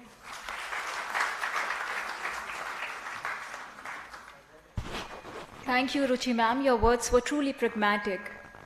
I would now like to say a very few words about the startup by M. Balasubramaniam, Bala MS. It's ken42. ken42 helps educational institutions cater to all their evolving needs from a single unified platform. This platform has been designed to help the institution deliver better learning outcome for students, sharper insights for promoters, automation of time-consuming tasks for administrators, and improved teaching experience for faculty. Sir is the co-founder and chief growth officer. So I please request you to come and deliver words of wisdom. Thank you. Respected Vice Chancellor and Arun Shavlaji, the FICCI team, thanks for inviting me. Dignitaries on the dais, off the dais. Student friends, academicians, very good evening and namaste to everybody. I'm just going to share three things. This one is for the job seekers, other for the job givers, another one for the university and the college. Fortunately, I come from the four pillars of the ecosystem, right? I've been part of the corporate industry for the last 20 years, being a CEO of many multinational companies, former chairman of NASSCOM. And I come from the academia. I'm a chairman of IIIT Sri City and working closely with the National Educational Policy. I come from the government, holding some positions in the Ministry of IT, and I come from the startup ken42. So I'm able to correlate the four pillars, which is a vital part of this ecosystem. For the job seekers, I'm sure the principals and academicians will take this to your college and the university. The shift is totally changed. There were days where we used to talk about employability. Today, everything is more to deployability. So no more employability. The day one, when we hire students, we want them to work. So that's how the trend has been shifted. There were days where we used to hire the students and train them for 90 days, 6 months in our training center. Days are totally gone. It's like train and then hire. So who will train? Probably the college, the institution, or self-training. So the total shift has been totally moved. We used to see days where hundreds and hundreds of students used to get hired. We used to say volume hiring. Today it is moved to value hiring. So what value one can possess if they get into a corporate world? So this is the key three key trends that's been looked at by the industry. So this is a message from my side for the job seekers. For the job givers, basically the startup is the emphasizing here in this event. So the startup founders as well as the angel investors, there are 5 T's I would like to share. The first T is the thought and thinking. Today the investors basically spend time to about the idea. What is the idea? How long this idea is going to take it forward? What is the value in it? Who is going to be a customer? So first T is the thought and the thinking. Second T is the team. Basically the startup team have to focus on building the ecosystem within the startup, be it the advisory team or board of governors or board or the core team, because over a period of time I've seen a lot of startup getting into a lot of troubles. So forming the team plays a major role. And the third T is technology. Today technology is although it's an enabler, without technology, irrespective whether a tech startup or a non-tech startup, technology plays a major role. And the fourth T is basically the traction. This is very, very important because the traction is something where you strategize and you look at the opportunities and make sure the whole startup is channelized. So the traction is very, very important. In fact, we need to deliver in terms of number of customers using our product, the transaction volume and the value, and how are we going to deliver and so on and so forth. And the last T is nothing but the TAM, the total addressable market. The TAM, SOM and SAM. The sizable addressable market and sizable optimizable market. These are the 5 T's which the startup founders or the angel investors would be willing to do. The third point which I want to share to the universities today, fundamentally it's great to see University of Delhi as a 100 years old institution have created a career development center for startup. The most important today, not necessarily the startup founders or the students have to wait for an angel investor or in private equity or a venture capital. Today, at least to my knowledge, at least there are 25 to 30 different schemes are available by the state government and the central government. I can give a couple of examples. Take STPI, Software Technology Parks of India, have established 27 Center of Excellence across India, specializing in the specializing in different areas with a seed capital of grants of about 25 lakh rupees. So like that, multiple, and like TBA, Technology Business Incubator, gives us about 8 lakh rupees for the entrepreneurs in-house resident, as well as to the seed capital to the entrepreneurs. So I think these are the immediate two things that comes to my mind. There are a lot of schemes are available. I would request Honorable Vice Chancellor and the team of faculty members to conduct a session and gather all the schemes that are available, especially for the seed grants, that will help the students to set up the startup ecosystem. And one important thing I wanted to share, which came out of the global survey, today what is important that is expected out of the students, whether they're going to be job giver or a job seeker, a few things that comes to my mind. One is the communication skill, the critical thinking, the curiosity, empathetical skill, collaboration, respecting the fellow. These are all the various very, very important. Of course, technology plays the last out of the survey, but the first few things which I mentioned are truly lacking day by day. I think it is a responsibility of the ecosystem who are present here to ensure these thought processes are nurtured in the students, which is very, very important for the success of themselves as well as for the institution of the nation. Thank you so much. Jai Hind.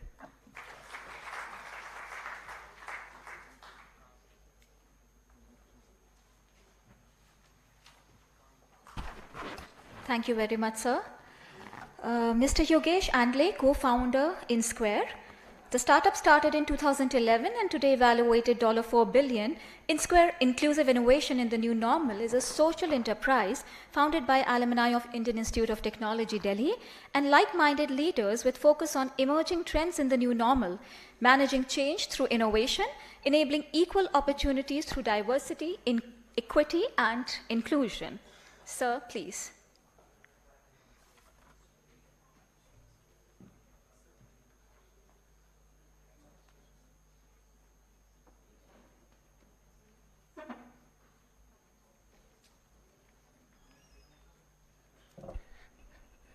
नमस्कार। मुझे लगता है कि मुझे अपनी कहानी सुनाने की बजाय एक दो एंटरप्रेन्योर्स जिनको मेंटर किया है उनकी कहानी सुनाना बेहतर रहेगा। शायद आपको उसमें ज़्यादा मज़ा आए, है ना, ज़्यादा इंटरेस्ट आए। तो एक कहानी मैं सुनाना चाहूँगा। एक यंग कपल मेरे पास आए और जो उनकी वाइफ थी, she is a trained speech therapist and husband is an electronics engineer.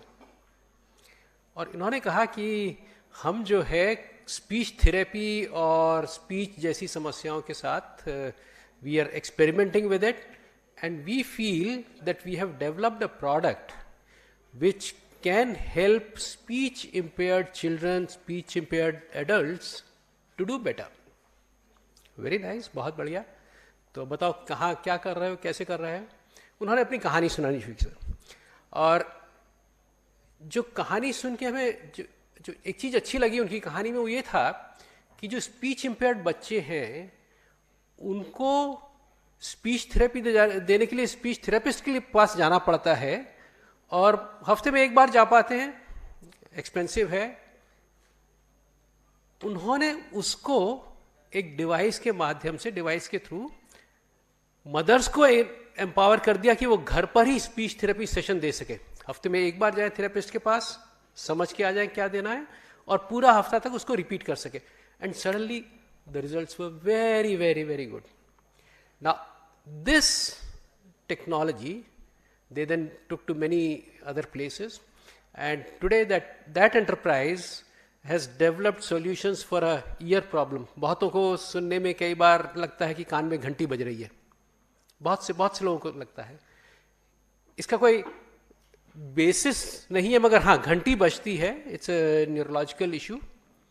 और कोई दवा भी नहीं है, सिर्फ दवा है आपको अपने माइंड को रिट्रेन करना है। उन्होंने एक डिवाइस बना दी है उसको माइंड को रिट्रेन करने के लिए।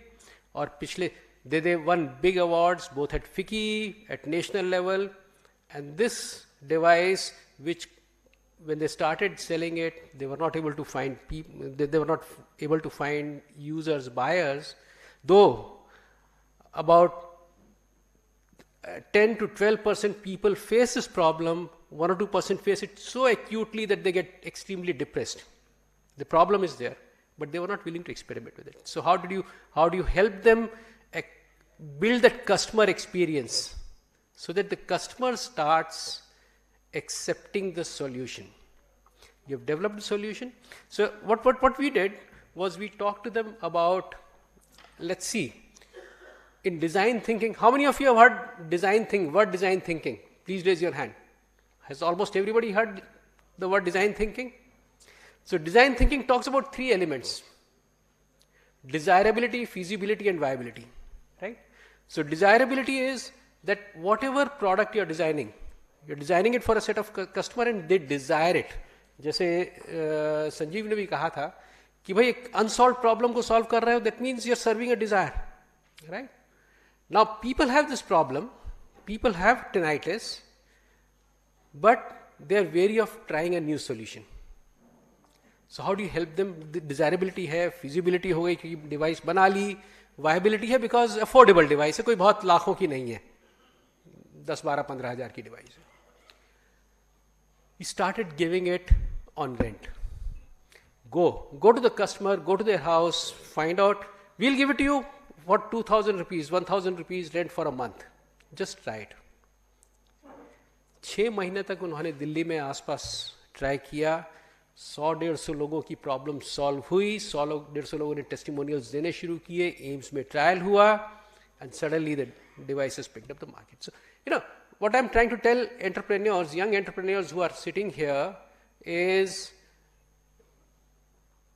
design thinking as a concept is a very, very valuable concept for us to design new products, new services. Try using it. We have started using design thinking in our products, in our systems. The RBI, the central banking system and the entire RTGS system, the government e-marketplace system, it runs on the systems developed by our companies, Intellect Design. Another company, Nucleus Software, almost 75 to 80% of loans which are given in India, consumer loans, auto loans, car loans, house loans, small loans, they are processed through the systems developed by Nucleus Software, which is working in almost all the banks. Not only these systems are being used across the world. So both these companies, both Intellect Design and Nucleus Software, are amongst the top 5 banking software companies globally in their respective fields. How have we achieved this?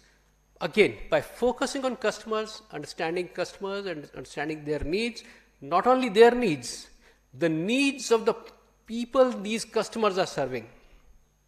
Now I'll give you a little bit background of how did we learn this, how did we achieve this.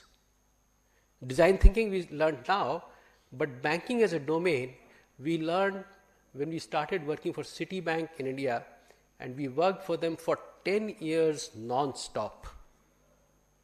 We started as a small team of about 18 or 20 people, starting from a 1-bedroom flat in South Extension Part 2, and that's the time we got this break in Citibank, and we developed almost the cutting-edge systems that we see today.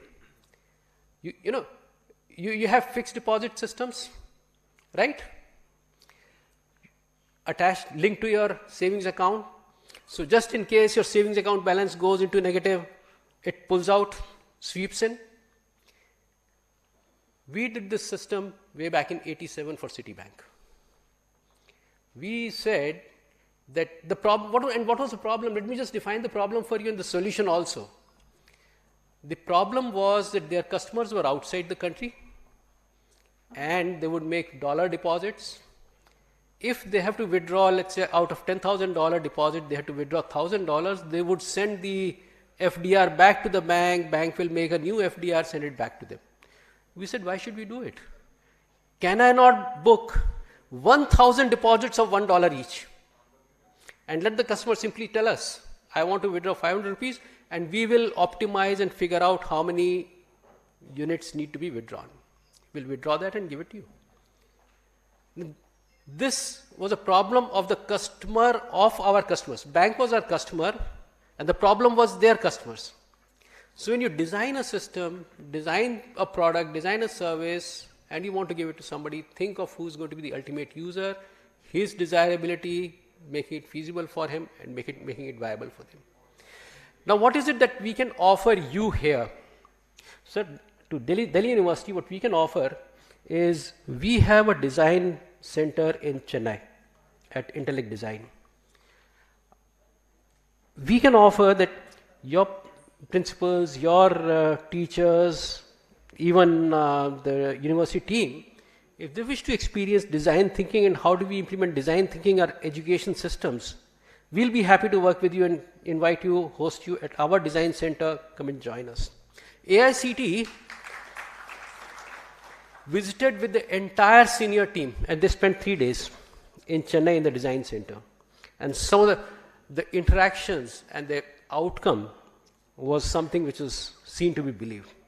So I think I'll stop here and give you an open invitation to come visit us in our design center. We'll be happy to host you.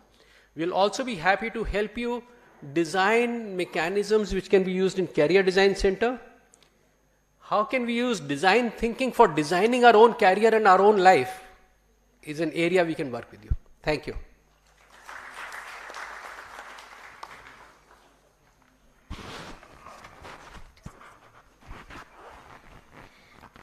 Thank you so much, sir. Proceeding ahead, Mr. Abhishek Sinha, co-founder and CEO, 𝐀𝐿. A very brief introduction. Started in 2007 and today evaluated at the rate $2.2 billion. 𝐀𝐿 gives you an opportunity to turn your own shop into a banking and financial institution. Customers who do not have bank accounts and still want to transfer money using cash can do so at your shop. You can pay the utility bills, provide them with insurance, and earn in every service you give. Easy and effective. Sir, please.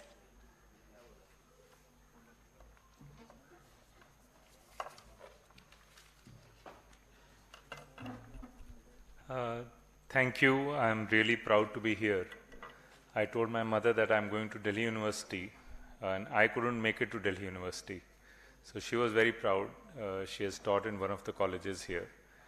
And she said that I'm going to be amongst the top young minds of this country. So this is absolutely my privilege to be here.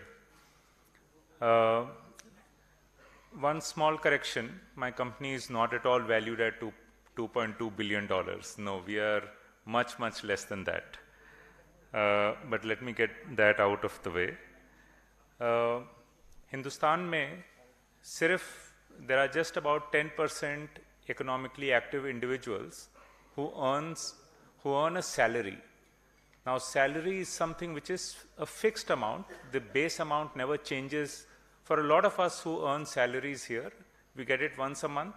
The base amount rarely changes, and it is very, very predictable. And because there is a certain income cycle to this, look at the world around us. All our payments, phone bill ka payment, bijli bill ka payment, pani ka payment, Netflix ka payment, credit card ke bill ka payment, loan ke EMI ka payment, everything is once a month. But for 90% of the economically active individuals, they are earning more than once a month. And these people are earning multiple times in a month. The frequency is not defined. The frequency is not predictable. The amounts are not predictable. And this is the customer base with which my company 𝐀𝐿 works with. And so when we look at lending products for them or payment products for them, then this is what we are considering, that how do we make it align with their earning cycle. And that's the work 𝐀𝐿 does. Today, we started in late 2007. Since 2007, we have serviced about 50 million customers across the country, about 5 crore or so. And we help a lot of brands who want to reach out to this customer base, the customer base who's not earning a salary, who's earning multiple times in a month. Lot of companies want to sell to this customer because there's a huge customer base. And so what 𝐻𝐻𝐿 did early in its journey is that we realized that there are a lot of enterprising people from within the community who are early adopters. They are the ones who understand a product, adopt a product, and can tell people within their community what are the benefits of this product or service. And so we work with about close to 3.5 lakh micro entrepreneurs who are from within this customer base of 5 crore customers who help. And so one side we partner with brands, and these brands leverage this network to take their products and services to the end customer. So that's what 𝐻𝐻𝐿 does, but I will leave the would-be entrepreneurs with some ideas of and what drives me to be an entrepreneur, and what drives me to continue to chase this every single day with absolutely full energy. आप लोग अपने आप को remind कीजिए कि जब आप अपने किंडरगार्टन स्कूल्स में थे, क्लासेस में थे, और तब आपके क्लास में अगर कोई ये सवाल पूछता कि इस क्लास में कितने लोग पेंटिंग करते हैं, म्यूजिक करते हैं, डांस करते हैं, तो आपका भी हाथ ऊपर जा रहा होता और बाकी सभीयों का भी. धीरे धीरे अपने आप को क्लास 1 में लेके आइए, फिर क्लास 2 में लेके आइए, और यही सवाल पूछिए कि कितने लोग डांस कर रहे हैं, पेंटिंग कर रहे हैं, म्यूजिक कर रहे हैं, बेसिकली किसी क्रिएटिव इंडल्जेंस में पार्टिसिपेट कर रहे हैं. और आप, मैं गलत नहीं हूँगा अगर मैं कहूँगा कि क्लास 5 आते आते तक शायद 2, 4, 5 ही हाथ ऊपर जाएंगे. That says a lot about our education system. और इसके प्रति सजग होना बहुत ज़रूरी है कि हमसे हमारी क्रिएटिविटी छीन ली जाती है, और इस क्रिएटिविटी न छिने इसके प्रति बहुत सजग होना चाहिए. जब तक हम लोग कॉलेज में आते हैं तब तक तो हो सकता है कि 70-80% हमसे छीन ली गई है. तो इसको संजो के रखना बहुत ज़रूरी है. मैं इसलिए एंटरप्रेन्योरशिप, मुझे लगता है कि मुझे ये अपॉर्चुनिटी मिला, मुझे इतना अच्छा लगता है कि मुझे ये मौका डेली मिलता है कि मैं एक क्रिएटिव इंटेलिजेंस में पूरा अपना समय दे सकता हूँ. और आप इमेजिन कीजिए कि जब आप स्कूल में थे और हम लोग सभी को बोला जाता था कि आप पेंटिंग बनाइए, तो हम लोग बनाते थे, नदी बनाते थे, पहाड़ बनाते थे, चिड़िया बनाते थे. और हम में से कुछ ऐसे भी थे जो कि शायद उस नदी का कलर नीला ना करके पीला कर दें, हरा कर दें. And that was the naivety और the fearlessness we had to break norms and rules. But जैसे जैसे हम लोग बड़े होते जाते हैं, जैसे जैसे हमारी इंटेलेक्ट में बहुत सारा इंफॉर्मेशन आते रहता है, वैसे वैसे हमें नदी का कलर नीला ना करें, पीला कर दें तो बहुत डर लग जाएगा, राइट? और बहुत इनहेरेंट फियर्स अंदर आ जाते हैं. एंटरप्रेन्योरशिप एक ऐसा प्लेटफॉर्म है, एक ऐसा चॉइस है अपने लिए, जो कि आप अपने क्रिएटिविटी को कायम रख सकते हैं, आप अपने रूल्स को तोड़ सकते हैं, नॉर्म्स को तोड़ सकते हैं और नए रूल्स बना सकते हैं. और ऐसा ही बहुत लोगों ने किया. हमारे बीच में जितने, चाहे रुचि हों, संजीव हों, योगेश जी हों, बाकी एंटरप्रेन्योर्स हों, कहीं ना कहीं इन लोग ने यही किया जो बाकी लोग वो रूल नहीं तोड़ पाए, वो इन लोगों ने ये रूल तोड़ा है. तो क्रिएटिविटी इतनी ज़रूरी है हमारे जीवन में. आप फिर सोचिए, when do we lose our sense of time? We lose our sense of time when we are indulging in creativity. But work is stressful. So it is very important for us to make sure that we are always indulging in creativity. And creativity will come when we are challenging the existing norms and rules. So this is very important. एक हद तक delusional होना जरूरी है. जब तक आपको वो delusionment नहीं होगा, तब तक आप शायद वो rules ना तोड़ पाएं. कम से कम सर में, अपने दिमाग में तो वो रूल तोड़ना बहुत जरूरी है, तभी जाके हम उसको आगे रियलिटी में भी तोड़ पाएंगे.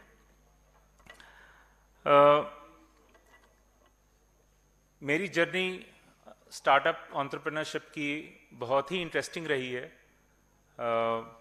मैंने जब ये कंपनी शुरू की तो हिंदुस्तान में ऐसा कोई काम नहीं कर रहा था. तो बिल गेट्स हमारे ऑफिस में आए और कम से कम 1-1.5 घंटे हम लोग के साथ बैठे, बात किए. So we have spent time with the likes of Bill Gates, we have spent time with the likes of Barack Obama and many other leaders. We have also, by the way, and India is an interesting country and it offers very, very interesting experiences. I have also stood in a courtroom in custody. So I have seen just some of those moments are difficult to live. Sanjeev bhi keh rahe the ki some of those moments are difficult to live.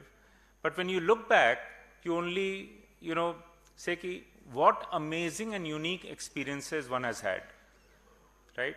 So if you're making and I encourage people to become entrepreneurs, because one, you can keep your creativity alive. The second, it will get you to experience very interesting moments. Moments which will give you a high, moments which you will feel as if the world has come to an end. But you have to keep at it. If you keep at it, then you go through it, you only look back and say, wow, what interesting experiences. कितने मेरे मित्र हैं, कितने मेरे classmates हैं, जो कि court में या एक लॉ एनफोर्समेंट एजेंसी के साथ उनका पाला पड़ा होगा, बट मेरा तो पड़ा है. आखिरी में मैं बस यही बोलना चाहता हूँ, और ये मैं आई थिंक किसी ने ये बात की, डेली रात को सोने समय I only pray one thing कि God make me 20 again. And the reason why I do this is because I always feel I did not break enough rules. I have not been as creative as I should have been. And if I can go back to being 20 again, then maybe I can break a lot more rules and stretch my creativity even beyond. Because what I have understood is that when you are in your late teenagers and early 20s, you are literally like an atom bomb. Your imagination is the boundary of your canvas. मैंने 6D सोचा तो 6D हो गया, एको सोचा तो एको हो गया, किसी ने नौकरी सोचा तो नौकरी हो गया, किसी ने ऑक्सीजो सोचा तो ऑक्सीजो हो गया. तो ये तो होना ही होना है. आप जितना बड़ा सोचेंगे, जितना क्रिएटिव सोचेंगे, वो होगा ही होगा. दूसरा कि मैं बहुत रिलेट करता हूँ उन डॉक्यूमेंट्रीज से जिसमें वो दिखाते हैं कि वो फ्री सोलो क्लाइंबिंग कर रहे हैं, without any safety harnesses. You are climbing a mountain and a sheer wall. There is very little margin of error. There is practically zero margin of error. And that pushes, the intensity of the focus is so much that it's almost meditative.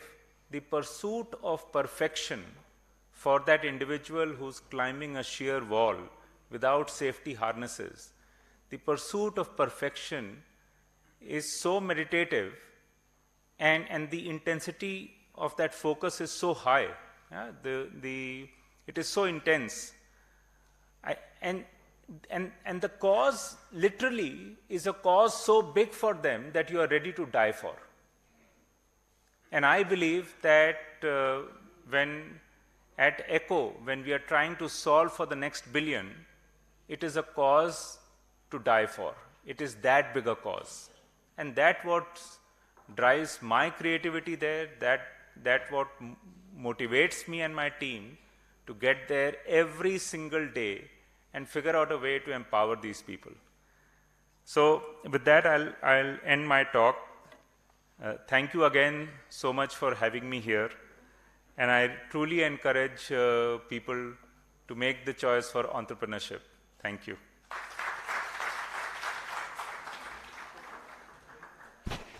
Thank you so much, sir, for such grounding words and praiseworthy words for Delhi University.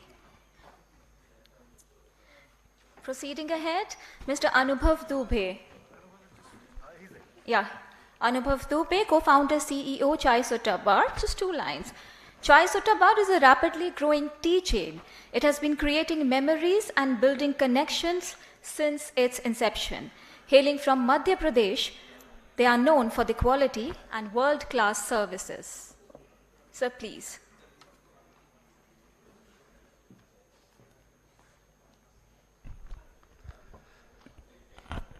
Hello, हमारे यहाँ पे कुछ ऐसी assembly लगती थी तो सबसे पीछे जाके खड़ा हो जाता था मैं, आगे थोड़ा घबराहट होती थी। जिस दिन थॉट ऑफ द डे बोलने के लिए बोला जाता था उस दिन बंक मार देते थे। आज डीयू में वाइस चांसलर सर के स्टेज में 20 प्रिंसिपलों के साथ सामने जब स्पीच देने बोलो तो आप मेरी हालत समझ सकते हैं।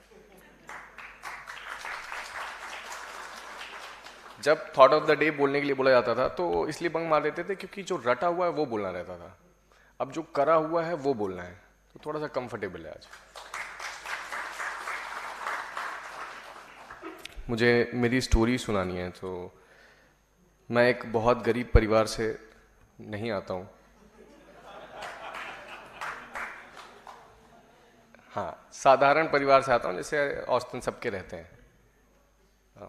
मैं अपना दुखड़ा नहीं सुनाऊंगा क्योंकि दुखड़ा सुनाना बहुत समय हो जाएगा। स्टार्टअप की जर्नी में टास्क तो आती हैं, प्रॉब्लम सॉल्विंग नेचर ही एंटरप्रेन्योर का डेफिनेशन होती है। मैं एक ऐसी जगह से आता हूँ जहाँ पे हमारे पिताजी क्या क्या करते थे, जब वो अपने ससुराल जाते थे तो उनके पास गाड़ी नहीं रहती थी, तो दोस्त की गाड़ी लेते थे, रास्ते पर सवारी बैठाते थे, ससुराल आने के पहले पहले सवारी उतार देते थे।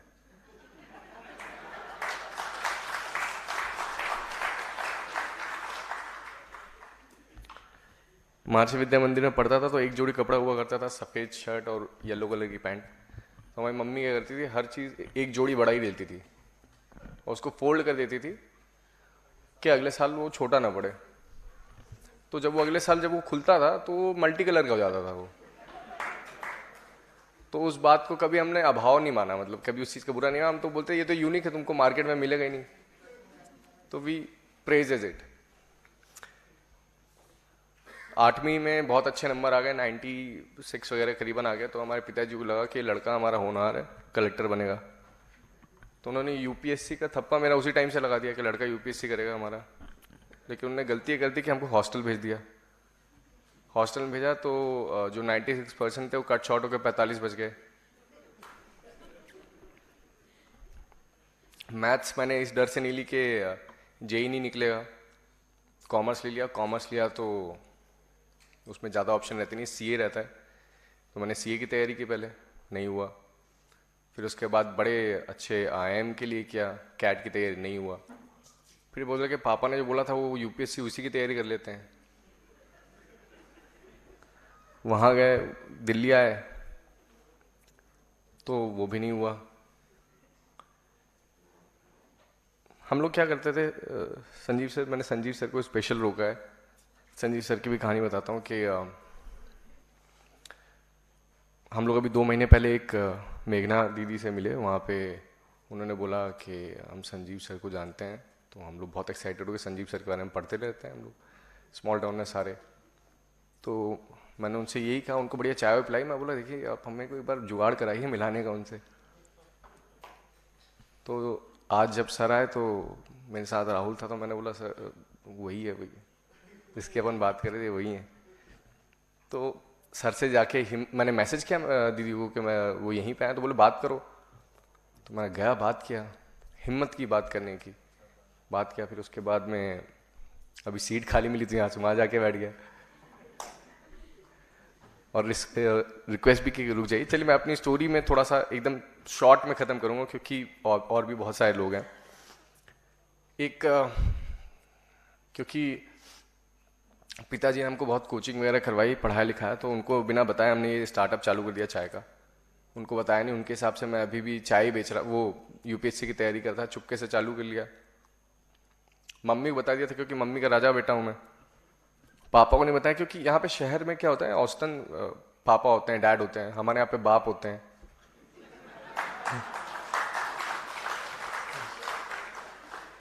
चालू कर लिया, चालू करने के लिए पैसे कहाँ से आए, तो दोस्त था मेरा, वो उसको हमेशा था कि बिजनेस करना है, तो उसके साथ उसने जो उसका पुराना बिजनेस करा था उसने 3 लाख रुपए लगाया, उससे एक चाय की दुकान हमने चालू किया। हमारे पास डेटा नहीं था कि it is the highest consumer beverages on planet after water, but we saw कि हर जगह पे चाय तो चल जाती है, तो बोले ठीक है चलो 3 लाख रुपए में चाय बेच सकते हैं, क्या करेंगे। तो हमने पहली दुकान गर्ल्स हॉस्टल के पास में खोली। हमको लगा कि अगर गर्ल स्काउट को हम अट्रैक्ट कर लेंगे तो लड़के अपने आप आ जाएंगे। तो इट हैपेंड, एक दुकान खोली, फिर उसके बाद 2, धीरे धीरे चलता रहा। एक हमारे साथ में एक और लड़का भी था जिसका नाम मनोज था, वो ऑर्फन है, उसके मम्मी पापा नहीं है, उसको हमने रखा एक जगह पे डेंटिस्ट साहब के यहाँ पे जूता चप्पल जमाता था, वो पोछा लगाता, उसके मम्मी पापा भी नहीं, तो उसको रखा साथ में। ग्रोथ में बताता हूँ, लोग ग्रोथ नंबर्स में बताते हैं, I will tell you about the impact. So बहुत सारी चीज़ें हुई, धीरे धीरे कारवां बढ़ा, आज हम लोग की 470 दुकानें हैं सर। दुनिया में सबसे ज़्यादा कुल्हड़ चाय बेचते हैं, करीबन 5 लाख कुल्हड़ चाय बेचते हैं। इंडिया में के बाहर भी हम लोग की शॉप्स हो गई, दुबई, मस्कट, ओमान, नेपाल, अभी recently incorporate company in UK, USA and Canada. Impact की बात करा था, तो इम्पैक्ट जो मनोज है, आज उसका खुद का बंगला है इंदौर जैसे शहर में, बाय एयर ट्रैवल करता है, अभी उसका UK का वीज़ा लगाया तो UK भी जा रहा है। जितने भी हमारे यहाँ पे पॉटर्स, क्योंकि कुल्हड़ में हम लोग काम करते हैं, तो करीबन हमारे यहाँ पे 2500 पॉटर्स फैमिली जो है वो कुल्हड़ बनाती है, तो उनको परमानेंट एम्प्लॉयमेंट मिला। और जो हम लोग का एक दिन का क्यूमुलेटिव टर्नओवर है हमारे सारे आउटलेट्स का, वो करीबन 50 लाख का हम लोग एक दिन में करते हैं।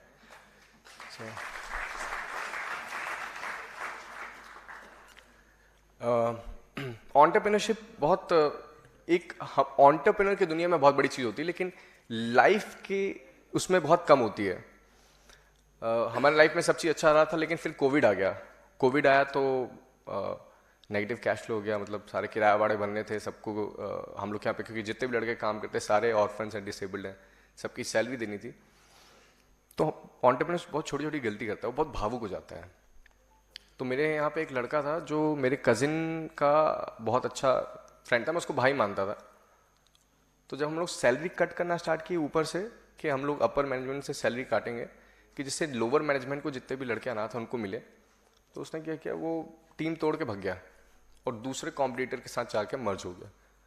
ऐसी सिचुएशन थी जहाँ पे हमको किराया देना है, सारी दुकानें बंद हैं, वेयर हाउस में माल पड़ा हुआ सारा खराब हो रहा है क्योंकि सारे पेरिशेबल गुड्स हैं। उस टाइम पे बड़ी बेकार सिचुएशन थी। एक और सिचुएशन आई मेरी पर्सनल लाइफ में। मैं ये चीज़ इसलिए क्योंकि यंगस्टर्स बैठे हैं इसलिए बता देता हूँ कि लाइफ में सब कुछ अच्छा चल रहा था, पैसे आ रहे थे, नाम आ रहा था, सब चीज़ अच्छा चल रहा था। फिर सडनली मेरी लाइफ में एकदम से एक टाइप 1 डायबिटीज़ आ गई। तो मैं डायबिटिक हो गया अभी साल भर पहले। टाइप 1 डायबिटीज़ बेसिकली एक ऑटोइम्यून डिसीज होती है जो हेरिडिटी नहीं होती है ना लाइफ स्टाइल की वजह से होती है, जस्ट हैपन टू बी, एक दिन के बच्चे को भी जाती है। तो एक मेरा बहुत सपना था कि प्लेन वगैरह उड़ाएंगे, तो उसके लिए मैंने टेस्ट वगैरह कराया, तो I clear that exam, but unfortunately क्योंकि मैं टाइप 1 डायबिटीज़ हो गया था तो अब नहीं कर सकता। So I have the only cure available is that you have to take insulin. मैंने कभी सुना ही नहीं था कि इंसुलिन की होती, क्योंकि हमारे खानदान में किसी को है ही नहीं। तो इंसुलिन के इंजेक्शन लगाने हैं खाने के पहले, लाइफ टाइम, जब तक कोई नहीं इसका कोई आविष्कार नहीं आता। तो 2 बार मैंने लिया, स्टार्टिंग में तो आई टच्ड कोमा ट्वाइस। तो मेरे घर वाले बड़े परेशान कि लड़का इतनी सी उम्र में इसको डायबिटीज़ हो गई, इंसुलिन के इंजेक्शन लग रहे हैं। और मैं भी घर पे बैठा बहुत टेंशन में, बोला यार अब तो कुछ कर ही नहीं पाएंगे, अब तो ये हो गया, इंसुलिन कहाँ ले लेके घूमेंगे, क्या खाएंगे, इतना अच्छा फूड ही क्या करेंगे। बाल झड़ने लग गए टेंशन में। फिर मैंने बोला कि क्या किया जाए, ऐसे तो मम्मी पापा को नहीं देख सकते, कुछ ना कुछ करना पड़ेगा नया। तो मैं बोला क्या चीज़ सबसे ज़्यादा पसंद आती है मेरे को, तो मेरे को स्टक हुआ कि धंधा करना। उस धंधे के लिए मतलब सिर्फ एंटरप्रेन्योरशिप ज़ील के वजह से मैं उठा और मेरा वेट कुछ 12 किलो कम हो गया था एकदम सडनली। तो मैं उठा, मेरा जो HbA1c लेवल था 16.4 था, जो 5.7 से ऊपर नहीं होना चाहिए।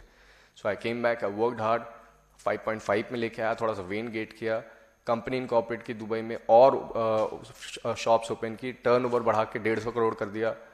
सो entrepreneurship is craziness, you have to be vision alignment with yourself. और कभी भी लाइफ में मैं बोला ना कि रियल एंटरप्रेन्योर जो लाइफ से आप अच्छे से बैलेंस करके चल सको। तो कई लोग जो even I am thankful to God के कई लोगों को बहुत लेट समझ में आता है, 60-70 साल की उम्र में बहुत जल्दी समझ में आया कि what is important in life, that is your life, your happiness is what is important. So I started living my life and working along with it, and my passion is business, I love to do business. हम लोग चाय बेचते हैं, तो हम लोग को पता नहीं था कि हम लोग ने कभी पढ़ा नहीं था बिजनेस स्कूल में कि just B2C, business to customer होता है ना। लेकिन B2C के बीच में A से Z तक चीज़ें आती है, कोई नहीं बताया हमको। पुलिस के डंडे भी चल जाते हैं। दुखड़े की बात भी बता रहा था, probably we are the youngest company India जिसके पास 2 बार नार्कोटिक्स के छापे पड़ गए, और बेचते क्या हैं हम? चाय। So you have to deal with it. I mean यही तो धंधा है, व्यापार का मतलब ये है कि आपको डेली जो टास्क आएंगे उसको सॉल्व करते हुए चलना। You have to build a strong team behind it. I was telling कि मैंने IIM की तैयारी की थी, मैंने CA की तैयारी की थी, नहीं हुआ। IIT के लिए डर ही गया था, नहीं किया। Now we are hiring from last 3 years from the IITs and IIM, good brains. एक जगह पे हम लोग बूट स्ट्रैप्ड हैं, लेकिन बहुत हवा चली हुई थी उसकी कि फंडिंग की, तो हम लोग को भी बड़ा मजा आ रहा था फंडिंग की। तो हम लोग एक जगह पे चले गए, IIM और IIT कराता है एक इवेंट, I5 समिट करके। वहाँ पे हम लोग गए, तो वहाँ पे हम लोग को PPT हमारी नहीं बनी हुई थी, अच्छे से आती नहीं थी, तो हमको रिजेक्ट कर दिया। तो हम लोग क्या थे, इधर लोग नेटवर्किंग बोलते हैं यहाँ पे, हमारे यहाँ पे उसको संबंध और व्यवहार बोलते हैं। तो हमने जो बड़े लोग थे उनसे बना लिया, जो अगले साल जब वो बड़े हुए तो उनने हमारी PPT पास कर दी। मैं स्टेज में गया, stage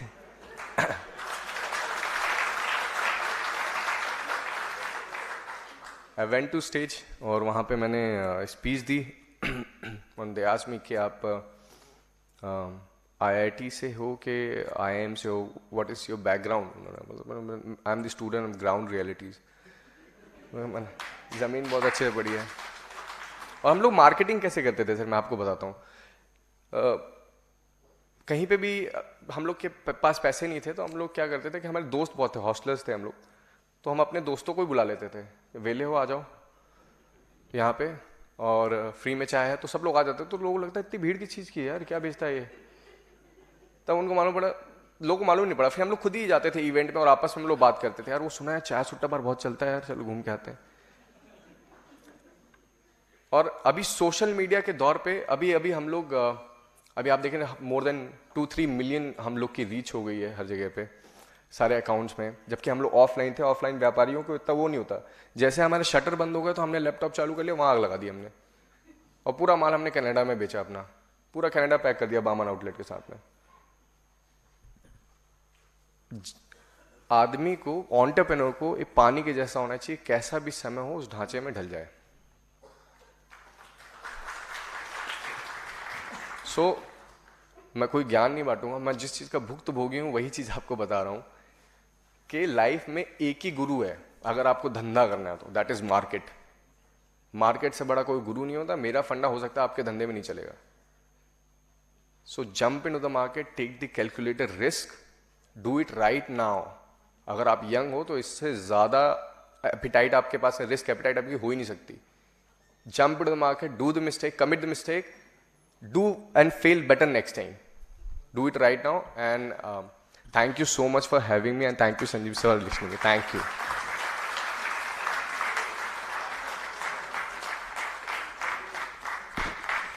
Truly delighting, truly delighting.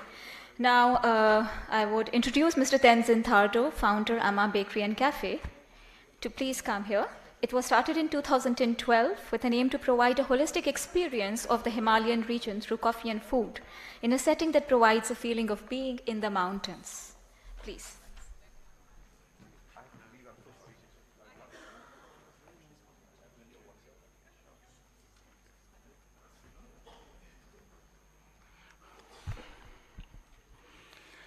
My greetings to everyone.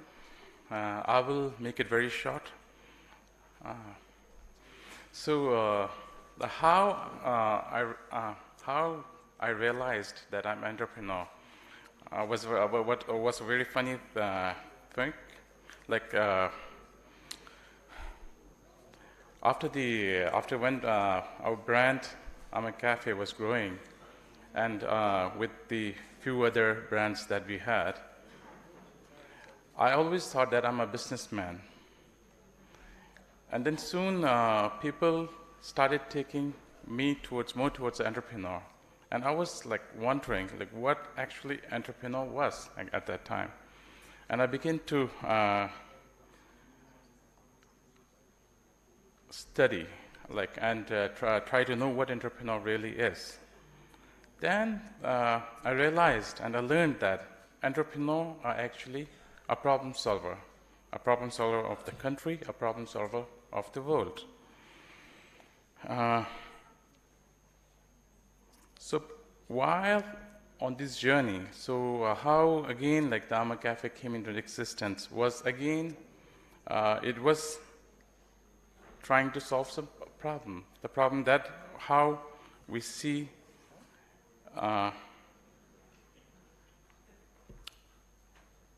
so it was on my experience that like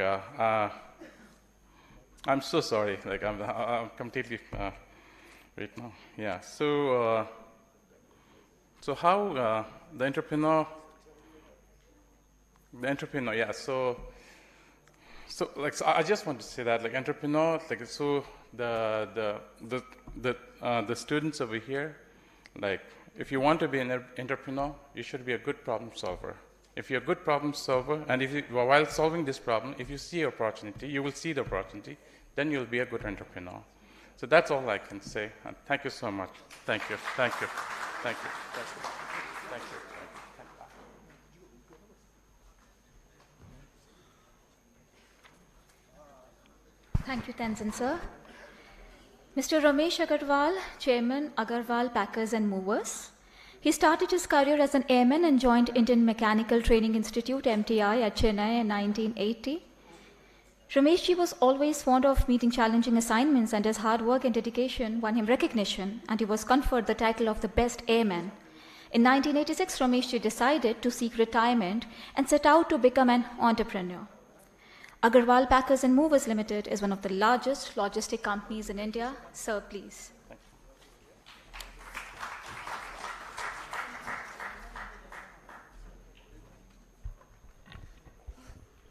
सबको नमस्ते, प्रणाम। और जो कुछ हमारे यहाँ पर बैठे हुए हैं स्टूडेंट्स, उनको स्पेशली, क्योंकि उनमें कहीं ना कहीं कहते हैं 1 लाख में से एक एंटरप्रेन्योर बनता है, तो ये सब 1 लाख में से एक है। यानी कि यहाँ 50 भी बैठे हैं तो आप जोड़ लो कि कितने 50 लाख लोग में से सिलेक्टेड है। ज़्यादा न भूमिका बनाते हुए भारतीय वायुसेना से शुरू हुआ और 𝐁𝐚𝐭𝐜 में रहने का मौका मिला। कश्मीर, करगिल, थवाइस, लेह, लद्दाख, अवंतीपुरा, बारामूला, -18, -10 डिग्री में भी रहने का मौका मिला। और रहते रहते कुछ डिग्रियां मिल गई, इनकी degree of discipline, degree of ownership, degree of honesty, मगर डिग्री ऑफ बीकॉम नहीं ले पाया मैं वहाँ पर रहते हुए, क्योंकि छुट्टी नहीं मिली। ओपन यूनिवर्सिटी से फॉर्म भरा था, मगर वो छुट्टी न मिलने के कारण वो एग्ज़ाम नहीं लिख पाया, तो मैंने कभी फिर उसके बाद डिग्री ऑफ बीकॉम नहीं कर पाया। बस वो एक मन में वो रह गई। चलो कोई बात नहीं। और एक ही चीज़ रहती है एंटरप्रेन्योर में, जहाँ मोर पेन वहाँ मोर गेन। जहाँ ज़्यादा पेन होगा वहीं गेन होगा। बस एक सिंपल है, जहाँ भी आप कुछ भी ढूंढ लो कि जहाँ ज़्यादा पेन है वहाँ पर अपना काम शुरू कर दो, वहाँ अपने आप ही गेन हो जाएगा। बीइंग इन एयरफोर्स, मैंने जो वहाँ देखा कि जो शिफ्टिंग होती थी वहाँ पर बड़ी पेन होता था कि इंडियन एयरफोर्स के अंदर शिफ्टिंग के अंदर गवर्नमेंट पेमेंट तो करती है, मगर गवर्नमेंट ये नहीं कहती कि आपके पास ये पार्टिकुलर जगह है यहाँ शिफ्ट करो, वो अपने आप ही हर व्यक्ति को ढूंढना पड़ता है। तो मैंने देखा कि जब भी शिफ्टिंग होती है हस्बैंड वाइफ का झगड़ा हो जाता है कि मैं तो बता, ये तूने क्यों खरीद लिया, मैंने पहले बता था टूटेगा, वो है वो है। और शिफ्टिंग के बाद तो उनका झगड़ा होना ही था, क्योंकि 10% 5% सामान टूट जाया करता था। तो मैंने देखा कि ये झगड़े को कैसे निपटाया जाए, और एक ऐसे करते करते एक जन्म हुआ पैकी मूवी कंपनी का, अग्रवाल पैकर मूवर का। और मैं अब ऑफिस से अब करूं कैसे, डिफेंस में सर्विस करता हुआ, क्योंकि कहते हैं कि अभी जैसे यहाँ आपने सुना होगा सिन्हा जी से कि अपनी मर्जी के मालिक, डिफेंस में रहकर मर्जी के मालिक नहीं होते, वो मर्जी के अधीन होते हैं। क्योंकि वो आप कुछ भी सोचो, आपका अरे डिसिप्लिन नहीं है, ये सर्विस रूल का हिस्सा नहीं है, आपको कुछ भी सोचो बढ़िया से बढ़िया, वो आपको वहीं रोक देंगे। अरे सर्विस रूल में लिखा नहीं ना, क्यों अपना दिमाग लगाते, जैसा कहा वैसे बोल लो। आप सोचा कि तो ताले लग जाएंगे, सारा दिमाग के ब्लॉक हो जाएगा। तो इसलिए सोचा ये दिमाग को ब्लॉक ना हो, यहाँ से तो कहीं ना कहीं अभी निकलना पड़ेगा। न तो कोई वार होने वाला, जो मन था कि भाई ये वार देखेंगे। 84 का ब्लू स्टार जरूर हुआ, उसमें थोड़ा सा मौका मिला काम करने का, अदरवाइज 82 86 तक मेरे को कोई just peace area was very of course base area, पर काम सारा पीसफुल टाइप का था, कोई ऐसा काम नहीं था कि एयरफोर्स में ATC में मेरी ड्यूटी थी। तो मैं किसी तरह भी BRS लेकर वहाँ से निकला। निकलने के बाद अब दिमाग में था कि ये पैकिंग मूविंग किस तरह से खोल लें, और एक डिफेंस से शुरू की, और शुरू करते करते अब लोगों को कैसे मालूम हो कि मैं ये पैकिंग मूविंग करता हूँ।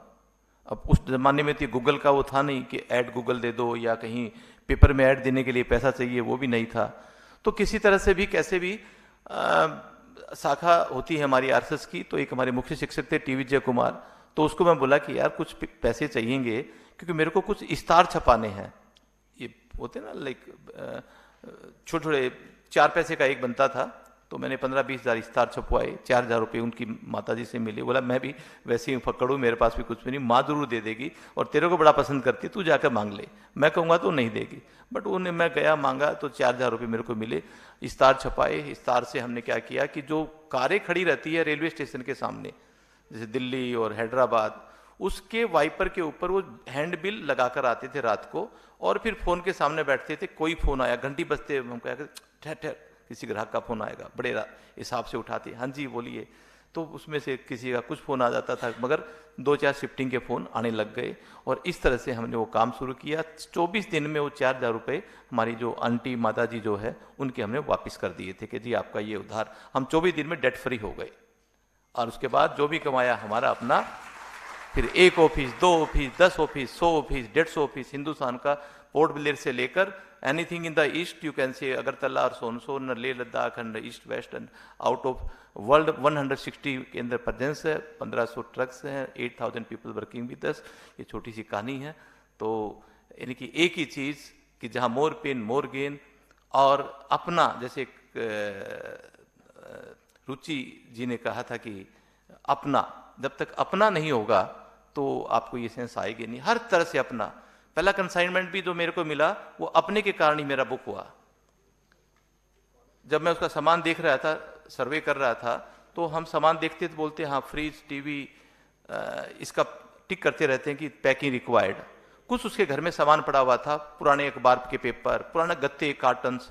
तो मैंने कहा कि बहन जी, मिसिस सोबती थी एस्कोर्ट में, वो GM थे, उसकी वाइफ, कि बहन जी ये सामान है ना, इसको आप डिस्पोज मत करना, अपने को इसका फायदा हो जाएगा।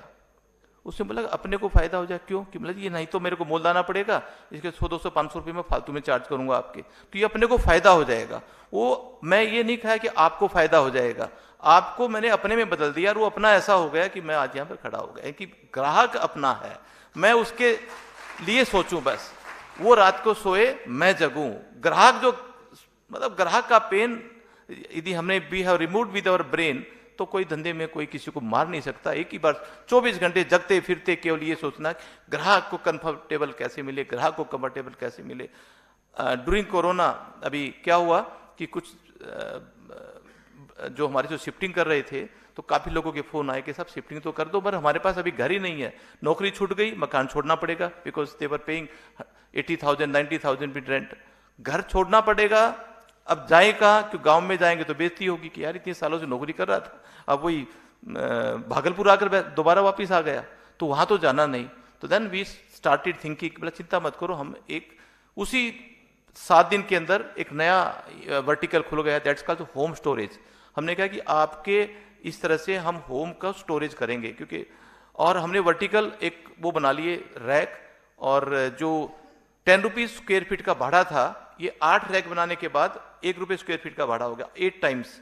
तो उससे 10 रुपीज लेते थे और हमारा खर्चा होता था 1 रुपये।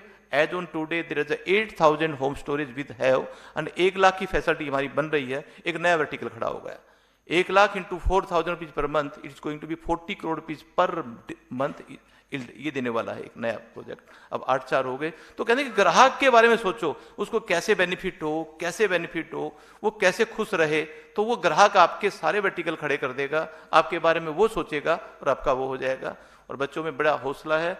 अभी 3-4 दिन पहले मेरे पास प्रिंसिपल रमा जी बैठी हुई है हंसराज की, उन्होंने भी बुलाया था कॉन्क्लेव 2023 स्टार्टअप। तो बच्चे, जब मैं बाहर निकला तो इतना बच्चों में उत्साह था कि 15 बच्चों ने तो घेर लिया।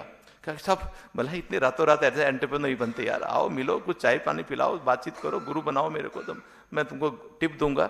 उन्होंने फिर फोन भी कर लिया कि सर कब मिलने आए, बिकॉज उन्हें आग तो है एंटरप्रेन्योर बनने की। तो ये सारे भावी भारत के एंटरप्रेन्योर को मेरा दोबारा साधुवाद, और आपको मैं कह सकता हूँ शुभकामनाएं। जरूर बनोगे, क्योंकि आप इतनी देर से सुन रहे हो, बचे हुए हो, और इस रीजन यही है कि आप में कहीं ना कहीं आग है। 97 वाले की जरूरत नहीं होती एंटरप्रेन्योर बनने के लिए, उसमें तो 33, 34 या बीकॉम फेल वही चाहिए। Thank you so much.